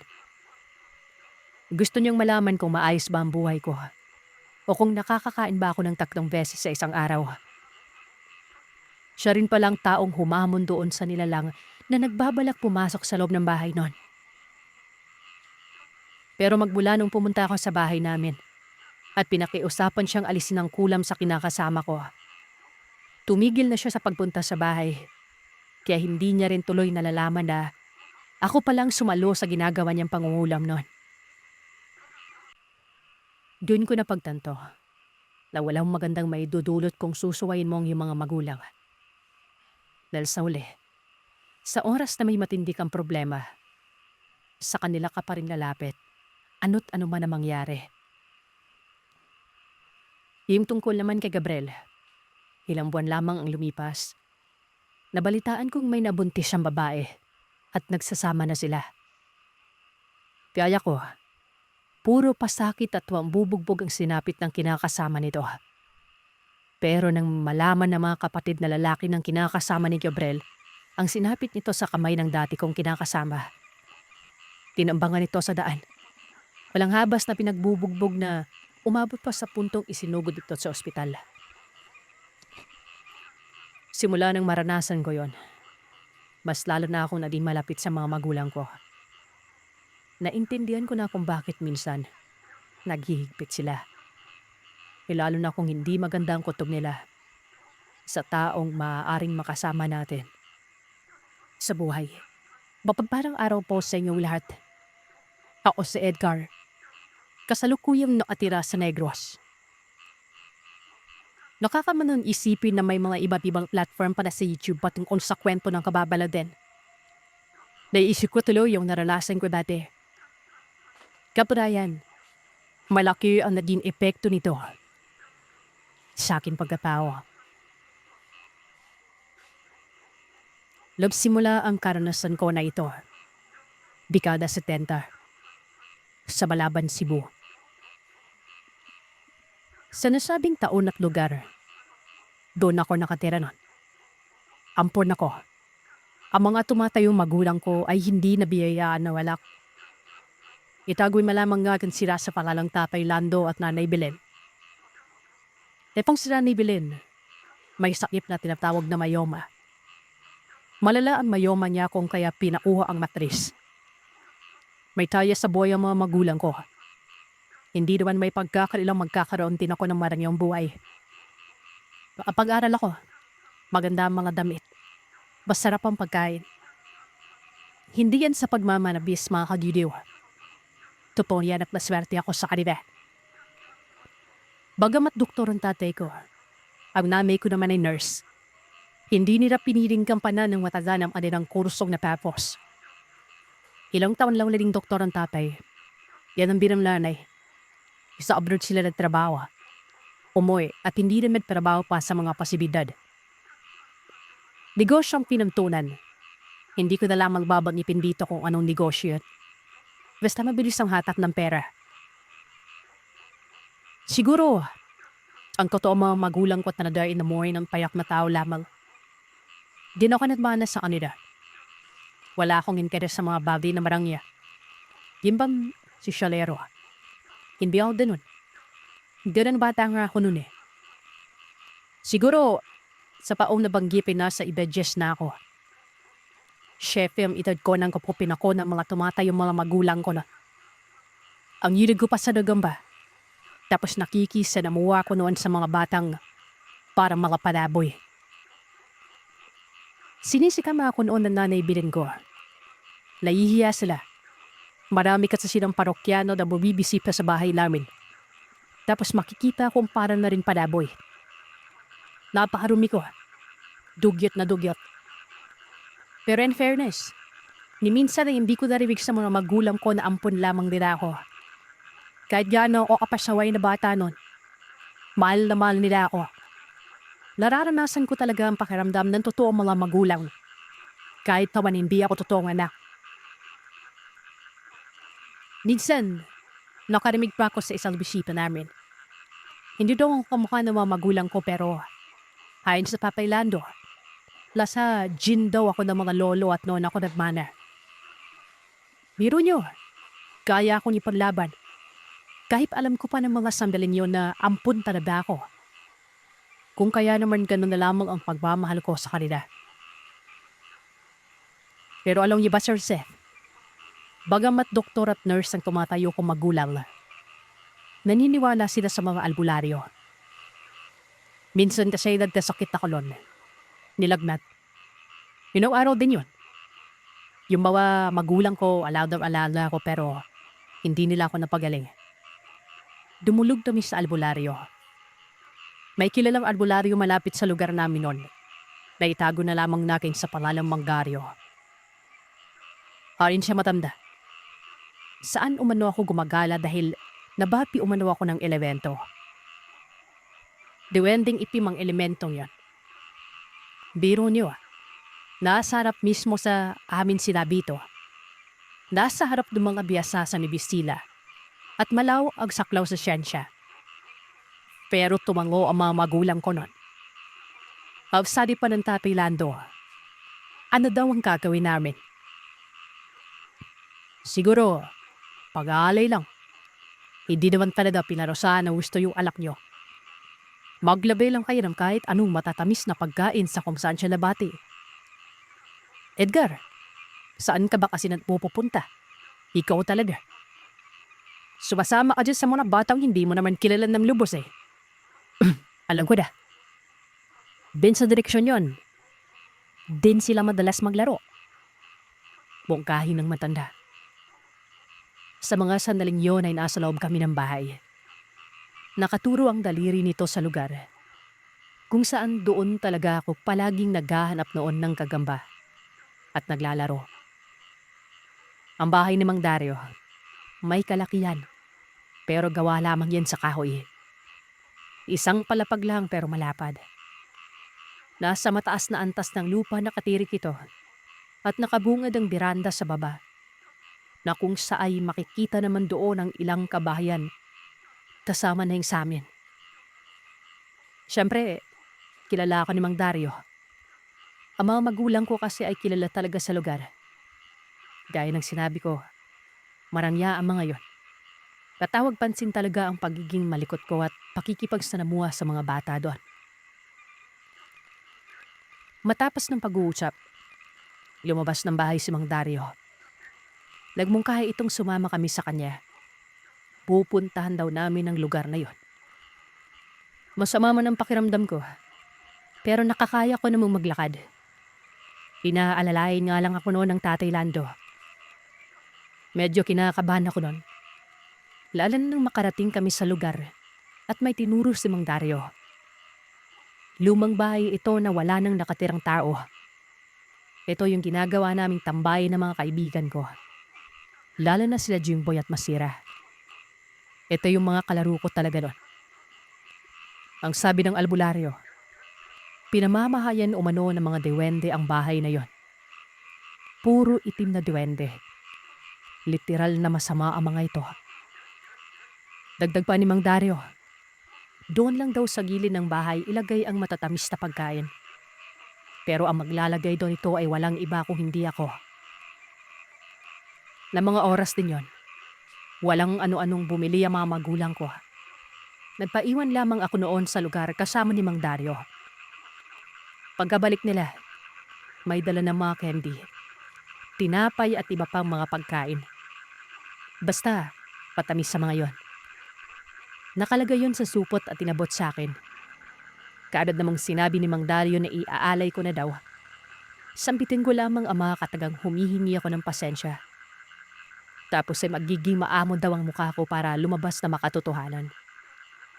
Matalino man o mga diwendeng itim. Maiilap ito at hindi basta-basta lumalapit sa mga tao. Ginawa ko nga yun. At ganoon nga ang pagmamakaawa ko sa kung may nagawa man akong kasalanan. Sana'y patawarin nila ako. Matapos noon ay umalis na ako at umuwi na kami ng bahay. Antayin lang daw namin ng ilang araw kung uubra pa. Dahil manalaman umano yun kapag gumaan na ang pakiramdam ko. Nagkatotoo yun. Pagkarating pa lang namin sa bahay, nawala na yung lagnat ko. Hindi na rin masakit ang kalamnan ko nun. Sina nanay at tatay ay sobrang namangha.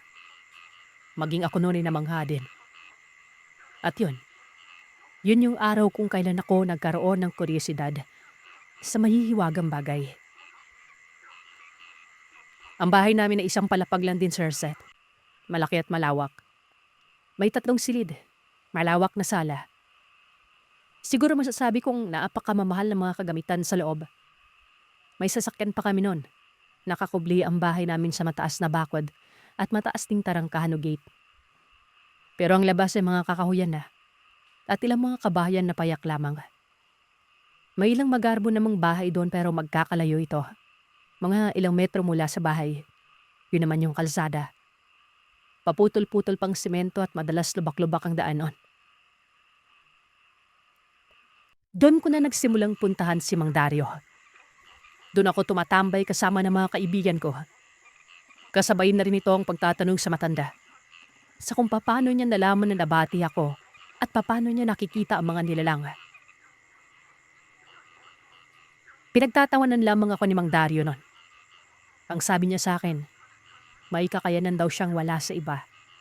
At ang kakayanan ito ay tumutulong sa kanya sa panggagamot. Tantanong pa ako sa kanya kung ano ba ang kakayanan yon at saan niya nakuha. Ang kulit ko daw talaga noon. Para ba akong balasubas na bata at sobrang layo talaga tignan kung ikukumpara sa buhay ko noon na marangya. Minsan ay nakikita kong naiinis na sa akin si Mang Dario. Pero ay kailan na wala siyang sinabi sa aking detalye sa kung anong kakayanan ba yon. Ito naman ang mas nagpapalakas ng kuryosidad ko. Dahil sa patuloy na pagsusubaybay sa matandang yan, maging kung paano ito manggawap, unti-unti kong naiintindihan lahat. Pero hindi pa naging sapat yun para malaman ko talaga kung anong nakakubli sa isang albularyo na kagaya ni Mang Dario. Madalas kong naririnig sa kanya yung mutya-mutya na yan. Na sa mga sandaling yon ay wala talaga akong idea sa kung ano ba ito. Hindi naman na ipinaliwanag yon. Hanggang sa isang hapon, habang naroroon ako sa bahay ni Mang Dario, may sinabi siya, hindi to. Parang gusto ko na bing maging katulad niya. At kung totoo man yun, may ipapagawa ko na ito sa akin. Nagtanong naman ako kung ano. At sabi niya, sa lugar daw kung saan ako nabati ay merong mutya. Pero ang mutyang ito ay ipinagdait umano sa kanya. Naroon umano nakatira ang mga diwenping itim dahil malakas umano ang hatak ng mutyang yan sa kanila. Kaya binabantayan umano nila ang bagay na yon. Mutya umano ng pulang lupa ang tawag at nakabaon ito sa gilid lamang mismo ng lumang bahay. Nalaman na ito nung minsang gumala si Mang Dario sa lugar. Nakita niyang kumpol ng mga diwenbe na naroroon sa gilid ng bahay at napansin niyang may kakaiba doon. Lumapit daw siya. Hanggang sa nakita niya umano ang batong kulay pula na nakausli sa lupa. Alam na ni Mang Dario na mutya ito. Kaya naman sinubukan ng uling. Kaso, bigla na lang umanong naglaho yon. Nagtanong naman ako kung bakit ang tawag niya ay mutya ng pulang lupa. Batong kulay pula naman pala ito. Ang aliwanag niya. Nasa lupa daw yun na ulay pula na kabawan. Nabubulan ako sa kanya. Ano namang meron doon? Rika ko pa. Tumawa si Mang Dario. At dito, ipinaliwanag din na sa akin kung ano ba tong mutya na ito. Mahiwagang baday. Yuhipi mong bertud na may paglay na kakaibang enerhiya. At sa oras na mapasa kamay ito ng isang tao, kung ano ang tatalian ng mutyan yon, ipagkakalob dun sa tao yon. Din ko nalaman na posibleng may mutya si Mang Dario. May kakayanan na ito, diba? At nabanggit niya sa akin ang kung ano ba yung mutya. At dahil dito ay nasagot na rin kung bakit may abilidad si Mang Dario. Ang problema laling ng malasan na rin yun. Hindi ko alam kung anong mutya niya. Maliban man namang din sa sinabi niya sa akin na hindi pa napapasa kamay ng matanda. Sa pagpapatuloy ng pag-uusap namin ni Mang Dario, bakit daw hindi ko subukan puntahan ulit ang lumang bahay at pilingin sa mga bampay doon ng mutya. Manay daw namin, ipagkanobi to. Malalaman naman daw yun kapag ipinagdaroob dahil hindi maglalaho yun at makukuha ko tanada. Nagugulan ako kay Mang Dario. Hindi ko anang kung maniniwala ba ako sa kanya. Pero manakas kasi kuryosidad ko ron. Kaya ayun, niloko ko na lamang ang sarili ko at tumamo. Sabi ko sa kanya, susubukan ko. Aminado ako noong natatakot ako. Mantakin niyo. Ito kayang bawan nilalang na ito. Yung bumapibin sa akin. Ewan ko ba? Malay natin. Baka kasi darit pa ang mga yon at parusahan uli ako, di ba? Sabi ko kay Mang Dario, pupuntahan ko ang lugar pero kasama ko siya. Pero hindi siya pumayag nun. Ayon sa kanya, malaki ang posibilidad na hindi pagkalob ang gamit sa oras na may kasama. Dagdag pa niya, araw umano ng Biyernes madalas lumilitaw sa lupa ang batong yon. At yung araw lang na yun ang pagkakataon ko para makuha. Ang problema, isang beses lamang sa isang buwan. Pero walang nakaakdang tetsa kung kailan lilitaw. Basta Biyernes daw ito. Maliban pa diyan. Hindi ito lilitaw kapag may araw. Nasa pagitan umano ng alas 9 hanggang alas 3 ng madaling araw ang palitaw ng bataw yun. Parang ayoko din ituloy yung pinag-uutos niya. Nakakatakot na ang lugar. Wala pang kasiguraduhan. Mali natin kung nagtataong nagpunta ako, wala diba? Di uulit tuloy ako. Sa susunod na Biyernes na naman. Papalo kung hindi pa. Tapos mag-antay pa ako mula alas 9 hanggang alas 3. Hindi talaga magiging madali. Malaking oras ang igugugol. Tapos madaling araw pa. Magpaganon pa man, naging buo ang loob ko. Pero hindi ko talaga kaya mag-isa doon. Magsasama ako. Bahala na.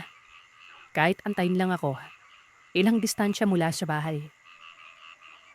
Naisip ko noon si Jimboy. Ang problema, kung papayag ba ito. Sobrang duwag kasi ng kaibigan ko na yon. Pero sinubukan ko pa rin. Nagpunta ako sa kanila. Saktong Biyernes talaga yon at galing pa ako noon sa eskwelahan. Dumiretso ako sa kanila. Medyo may kalayuan ang bahay nila. Nasa liblib. Na kung saan hindi abot ng kuryente. Magbabaulang pamilya ni Jimboy. Kilala ko ang mga magulang niya. Maging ang kapatid niyang ubod ng pangit ng ugali. Kapag naroroon kasi ako sa kanila ay tinataboy ako. Hindi daw kami dapat magkasama ni Jimboy at hindi daw dapat ako nakikisalamuha sa kanila. Pero hindi naman ibig sabihin na may kaya kami. Mataas ng pagtingin ko sa sarili ko. Pinaliliwanag ko naman sa kanya pero binabato ako at pinapauwi. Hanggang sa katagalan ay nasanay na rin pero hindi naman kumikibo yun. Saktong pagdating ko ay nakita ko kaagad si Jimboy. Naglulubok o naglulusak ito ng saging. Yung niluyang. Masarap yon. At yun ang pinakapaborito kong pagkain nun. Lalo na kapag dinamihan ng asukal at sapal ng niyog. Jim, sama ka sa akin na. May kukunin lang ako dun sa bahay na tinatambayan natin. Natatakot kasi ako mag-isa eh. Tara dun. Dun nga tayo sa bahay namin. Ano naman yan, Edgar? Teka, tatapusin ko mula to. May pagkain ba sa inyo? May pagkain sa bahay, Jimboy. Tsaka, mutya daw eh. Sabi sa akin ni Mang Dario, kunin ko daw. Nagbibigay ng abilidad. Parang kagaya niya. Di ba ang galing ni Mang Dario? Tugon ko. Kumunot ang mukha ni Jimboy. Baka daw pinaglolo ko lamang ako ni Mang Dario. Kilala pa namang malakas magbiro yun. Pero magpaganon pa man ay sasama pa rin umano ito. Bakit hindi? Pagkain nang ang kulang sa kaibigan ko eh. Sawa na siya sa kakakain ng kamote at yung nilusak. Ang totoo kasi, mas gusto ko naman yung pagkain nila kaysa sa amin kaya nagkakasundo talaga kami nun. Gabi na natapos si Jimboy. Umalis na kami. Hindi naman ako nababahala noon kasi panay wala naman ang mga magulang ko. Madalas ay naroroon sila sa siyudad ng Cebu.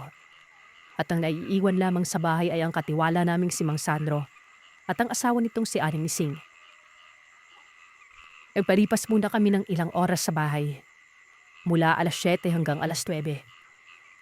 Nagpaalam naman si Jimboy sa kanyang mga magulang na doon lang sa amin matutulog. Pagsapit ng alas 9, umalis na kami nun. Dinaanan pa namin si Mang Dario. Kaso wala naman ang albularyo nun. Kahit anong tawag namin ay wala talaga. Ang sumagot lang ay yung asawa ng matanda na si Aling Elsa. Umalis daw si Mang Dario, kasama ng anak nitong si Kuya Dodo. Babalik naman daw kaagad pero hindi na namin inantay pa. Si Jimboy ng mga sandaling yun bagamat sa mga ayin siya na sumama pero makikita mo sa mukha niya na medyo balisa. Naging tahimik na kasi ito habang papunta na kami sa lumang bahay. Wala kaming ilaw na dala. Maliwanag naman. Natatamaan ng bahay na yon ng liwanag mula sa poste sa kalsada. Malapit lang din sa kalsada ang lugar. Kasi yun lang ang namumukod tanging bahay ron. Napakalayo na ng kapitbahay. Nang makarating na kami doon sa lumang bahay, sinabi ko kay Jimboy na antayin niya lang ako sa bulwagan. Ako nang papasok sa loob nun. Hindi naman kumibo si Jimboy. Pero pinagpapawisan ito kahit pa malamig ang lugar. Ako naman nun, takot na talaga. Pero nilalabanan ko lang yon. Nilibot ko ang kabuuan ng bahay. Napakasukal at hinahanap ko kung saan banda ba makikita ang mutya. Sabi kasi ni Mang Dario, sa gilid lang na bahay. Pero ang tanong, saan banda? Hanggang sa napansin ko yung daluyan ng tubig noon. Ito yung nakapat sa drain ng gutter ng bubong. Pula ang lupa doon. Kaya iniisip ko na baka doon na. Naupo ako sa gilid ng sirang bakuran. Pinatanaw ko noon ang likod na kung saan doon kami namamalagi ni Jimboy at Marisa. kasama ang iba pang mga bata. Pilatabi na namin ang sarkom sirang bako doon tapos nagbabahay-bahayan kami. Ayon sa narinig ko na kwento, sa kasalukuyan, kung sino ang nakatira at nasaan na ito. Sundalo o mano ang nakatira sa bahay na yun. Ibinenta ang lupa pati na yung bahay. Inawalan ng mga tao dahil ito sa kababalagang bumalot sa bahay na yun. Maging yung nakabili ng lupa at bahay, hindi piniling manirahan gawa nun. Medyo nakakatakot man lugar. May dala pa akong orasan nun. Parilo ito ng tatay ko na Seiko Divers, yung unang version. Inamtok malaman ako noon pero wala pa rin nagpaparamdam. Panay sipat pa ako sa loob kung may makikita ba akong elemento. Yun naman naglalaro sa isip ko nung katatakutan habang nasa gilid ng bahay. Pero wala naman. Hanggang sa pagsapit ng alas 11 ay nakaidiman ko ang mga mayinang boses. Pero parang nagtatawanan ng mga ito. Pinakinggan ko kung saan nanggagaling yon. Pansin ko noon na sa kabilang parte ng bahay. Natakot ako. Wala namang ibang tao doon maliban na lamang sa akin. Si Jimboy. Nakikita ko naman sa labas sa bandang kalsada. Nakatumaraw. Parang nang bibilong ng bituin. Nakatinala. Takot man pero pinili kong tingnan yon. Lablakad ako pero doon ako sa harap dumaan. Kahit papano, may liwanag. Kung sa likod kasi ay sobrang biling doon. Pagsipat ko sa kabilang banda, nakakita ako ng maliliit na nilalawa. Nanlaki ang mga mata ko nun.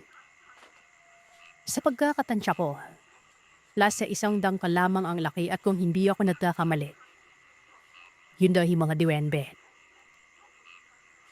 Tinawag ko si Jimboy. Sumenyas ako sa kanya. Tadat siyang gumalikwas doon sa kanyang kinauupuan at tumingin sa kung saan ako nakaduro. Labakamot siya ng ulo na wari wala namang nakitang kakaiba. Mahina ko pang sinabi na may mga maliliit na nilalawa. Pero ayon sa kanya ay wala siyang nakikipa nun. Napatanong ako sa sarili ko.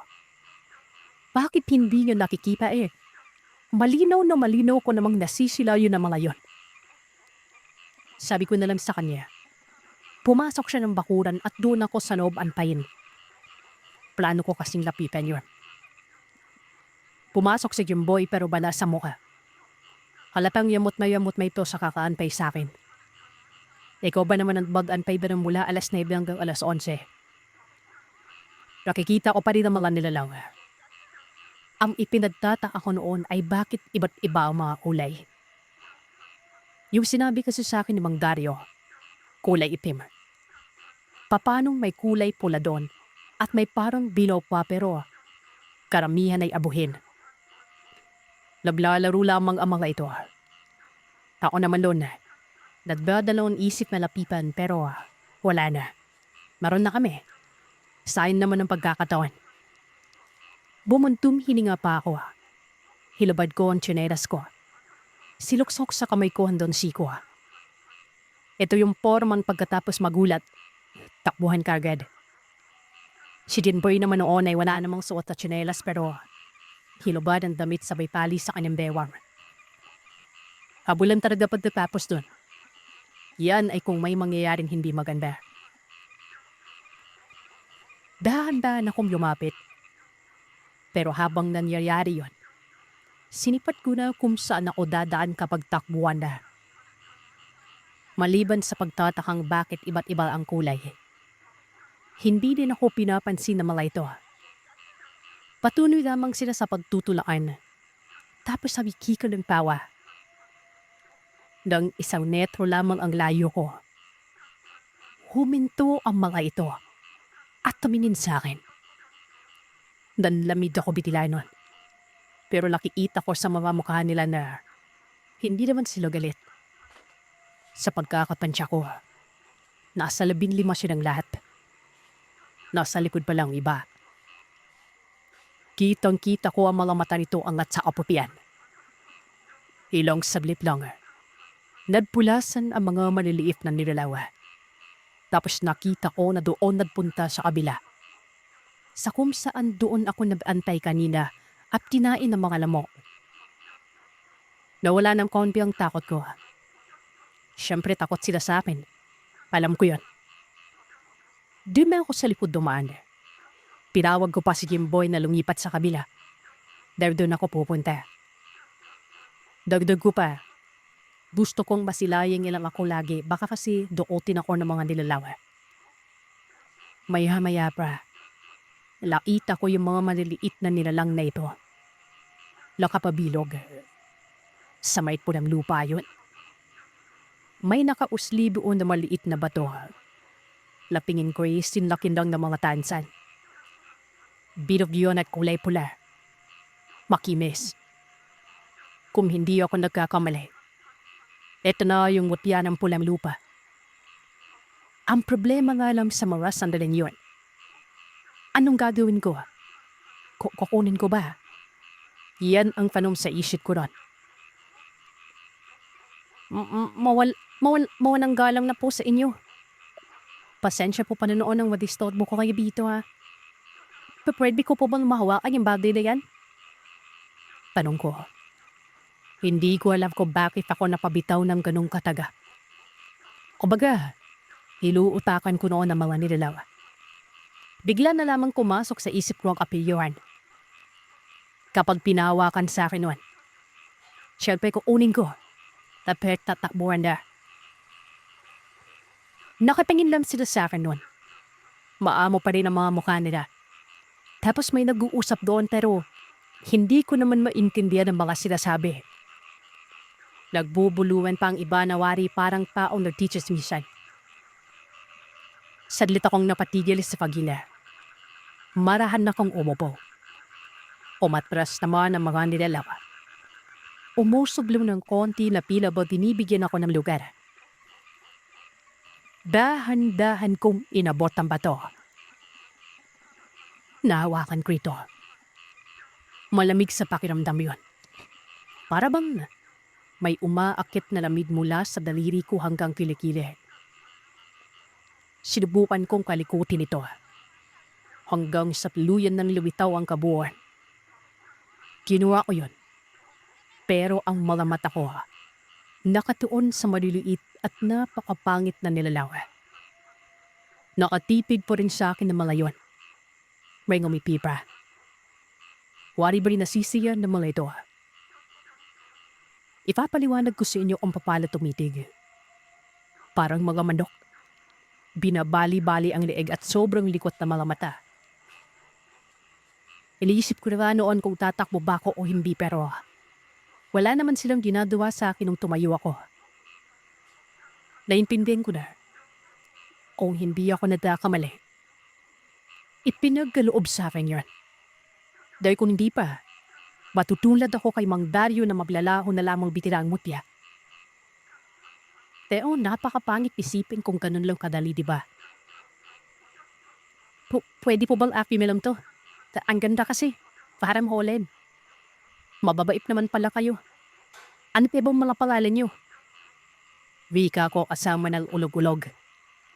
Basta ito yung term sa Bisaya kung paano lukohin ang isang tao. Nakatipig lamang sila sa akin. Lahat sila. Nakanipi. Maging yung dalawang itim ay nakanipibin. Dalawa ng kasang kulay itim. 3 ang kulay bilaw. At karambihan ay abuhin. Nakangisi sila na para bang ayos ka. Yung ba na nawa ng pagtugon kung bumapayag. Luminipila. Wala din silang saplap nun. Yung mga mukha ay iba-ibang hugis. May malaki ang ulo at may maliit. May pabirog at may pahabade. Matataos din ang ilong na wari bayi. Mampapal-abot na ipa sa baba. Iba-iba din ang laki. May bansot. Ang nakabond sa kanilang maselan parang balahibo. Lilinawin ko lang na walang damit. Yung kulay sa balat kalada nila. Yung ibang kwento kasing nariramig ko. Nakasuot ng damit eh. Nagbantang hininga ako at nagpasalamat. Sabi ko pa, Dadalan ko sila ng maraming matapamis na pagkain. Aba, para akong maintindihan. Natuwa ang mga ito, nagkulitan. Ladlaro pa at nagtatakbo pa ikot sa kung saan ako nakatayo. Hilaw sa liplawing at laho ng mga nilalaw na yon. Binuksan ko ang palad ko. Daroon ang mutya. Napapailing na lamang ako ng mga sambalan yon. Tuwang-tuwa ko at nauuna na ang pananabi ko noon kung anong mangyayari sa akin sa oras na mabigyan ako ng abilidad. Unang buwad ko pa sa lugar. Para sa pakay na pagkuha ng mupya, doon ko pa pala din nakuha yun. At kung iisipin, parang tsamba at imposible. Naisip ko na lang noon na hindi kaya nakakadahanan na pera sa akin yun. Anong nangyari sa'yo? Paano ang baliw ah? Sinong kinakausap mo doon? Talong ni Jimboy. Hindi niya nakikita ang nilalaw. Kumpirmado yun. At kung hindi ako nagkakamali, tama at ako lamang ang nakakakita sa kanila. Naisip ko noon na baka nagpapakita sa akin dahil bibigay talaga sa akin ang magyana yon. Sabi ko na rin sa kanya, nagdarasan ako dahil napatakot ako. Para na rin pamparan ako ni Jimboy. Baka gawing panukso sa akin yon. Nagtanong siya sa akin kung nakuha ko ba. Sabi ko hindi. Hindi ko nakuha at nagsayang lamang amin ng oras nun. Hinayaan ko na lamang siyang islipin ng niloloko lang para na kaming imang baryo. Uwalis na kami sa lugar. Lang makaraping sa bahay. Pinutakpi ako ng sermon ni tatay. Saan daw ako pumunta? Kanina pa daw sila naghahanap sa akin. Hindi man lang daw ako nagpaalam sa mga katiwala nun. Maya ako noon dahil kasama ko si Jimboy. Nakikita kong para siyang pusang nakayuko habang pinapakinggan ng tatay ko. Wala naman akong maisip na dahilan. Hindi naman pwedeng sabihin sa kanilang ginawa ko. Sinabi ko na lamang na galing ako kina Jimboy. Pinuuan ko si Jimboy ng natutunan ko sa eskwelahan. Matapos ko makapagdahilan, tumahimik si Tatay Lando at nadi maluwanay ang boses doon.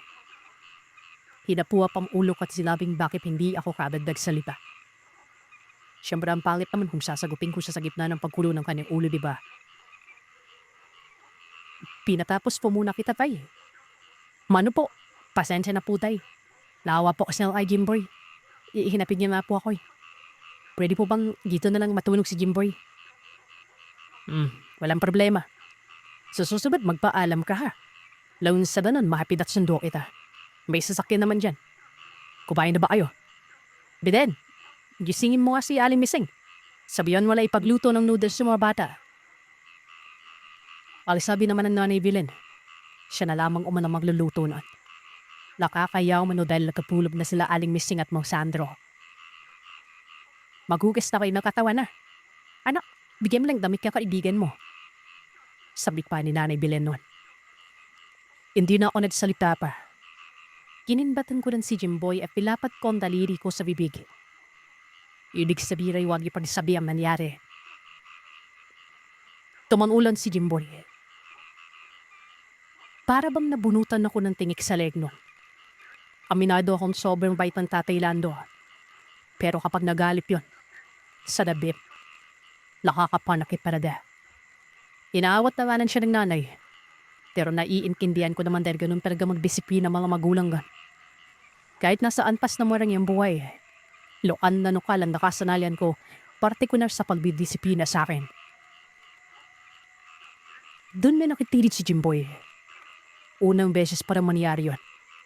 Binigyan to siya ng isang damakmak na damit. Ito yung mga damit na binili sa akin na kahit mamaharin na hindi ko naman gusto. Ibinigay ko na Jimboy. Nasanay kasi ako noon sa mga sando at mga manipis na sanawal. Hindi ko din pinakita sa kanyang nakuha ko. Baka kasi agawin sa akin. May pag-apiyo pa naman ikong si Jimboy. Kapurad ko yun din. Kaya lang magkasundo kami ngon. Kinabukasan dahil walang klase. Nagpunta ako kila Mang Dario. Kasama ko pa si Jimboy na sputing na sputing. 30 taon lamit sa Bisaya na magaram suot na damit na para bang tabalaw ng ligaw. Suot mo ni Jimboy yung sapatos ko noon. Wala namang reklamo ang mga magulang ko. Wika pa ng tatay ko. Kung saan daw ako masaya ay doon sila masaya.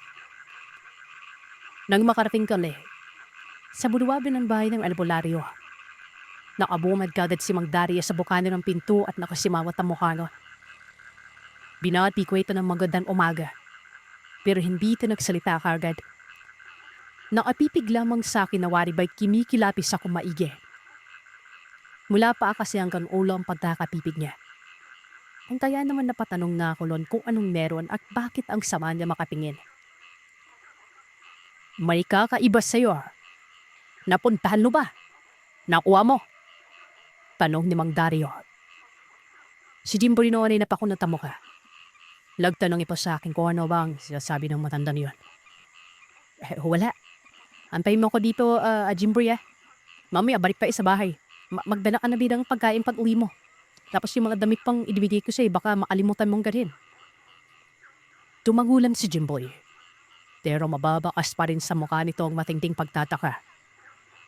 Sirenyasan ko naman si Mang Dario. Pumasok ako sa bahay niya. Doon ko na sinabi na nakuha ko nga ang bagay na yun. Alam niyo ba kung anong sinabi niya sa akin? Walang nangyari sa'yo? Nakuha mo lang? Dapat may subok ka.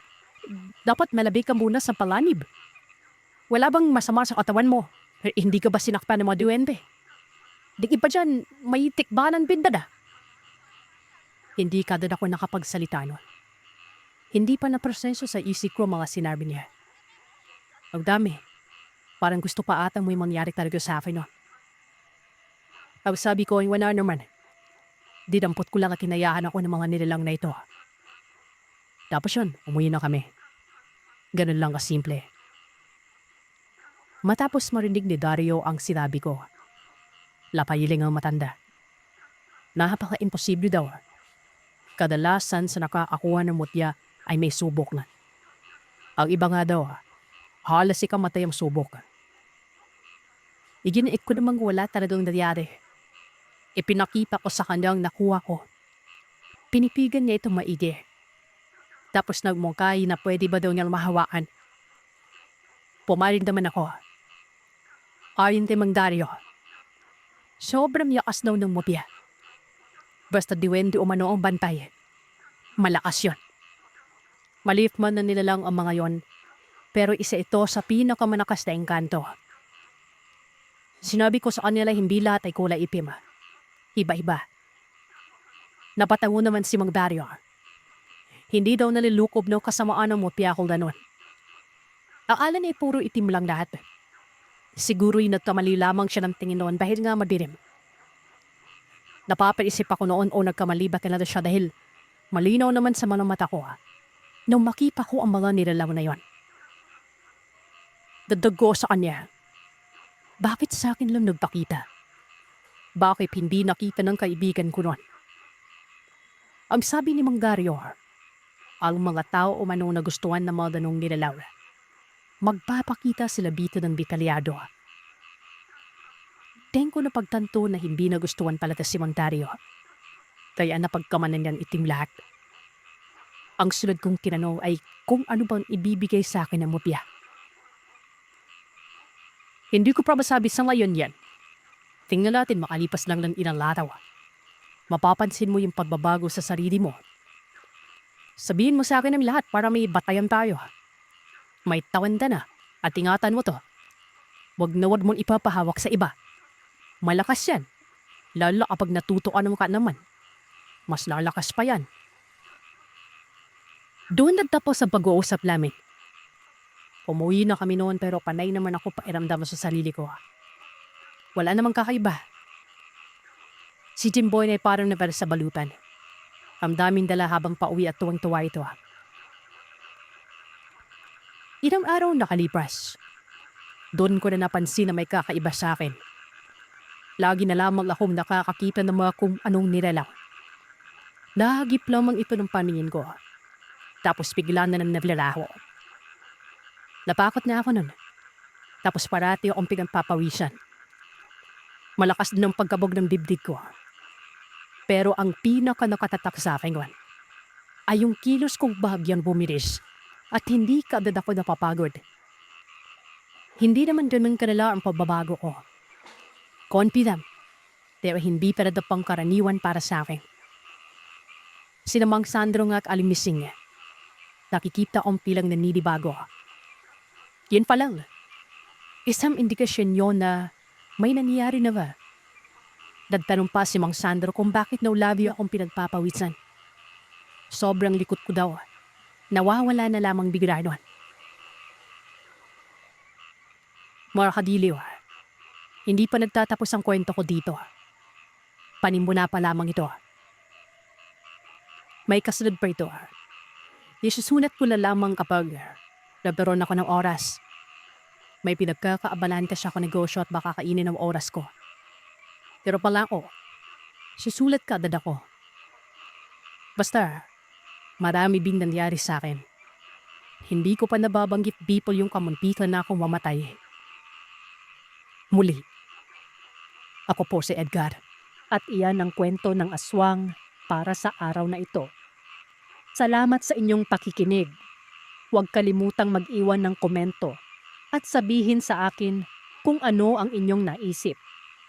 Hanggang sa susunod na kwento, matulog kayong mahimbing kung kaya ninyo.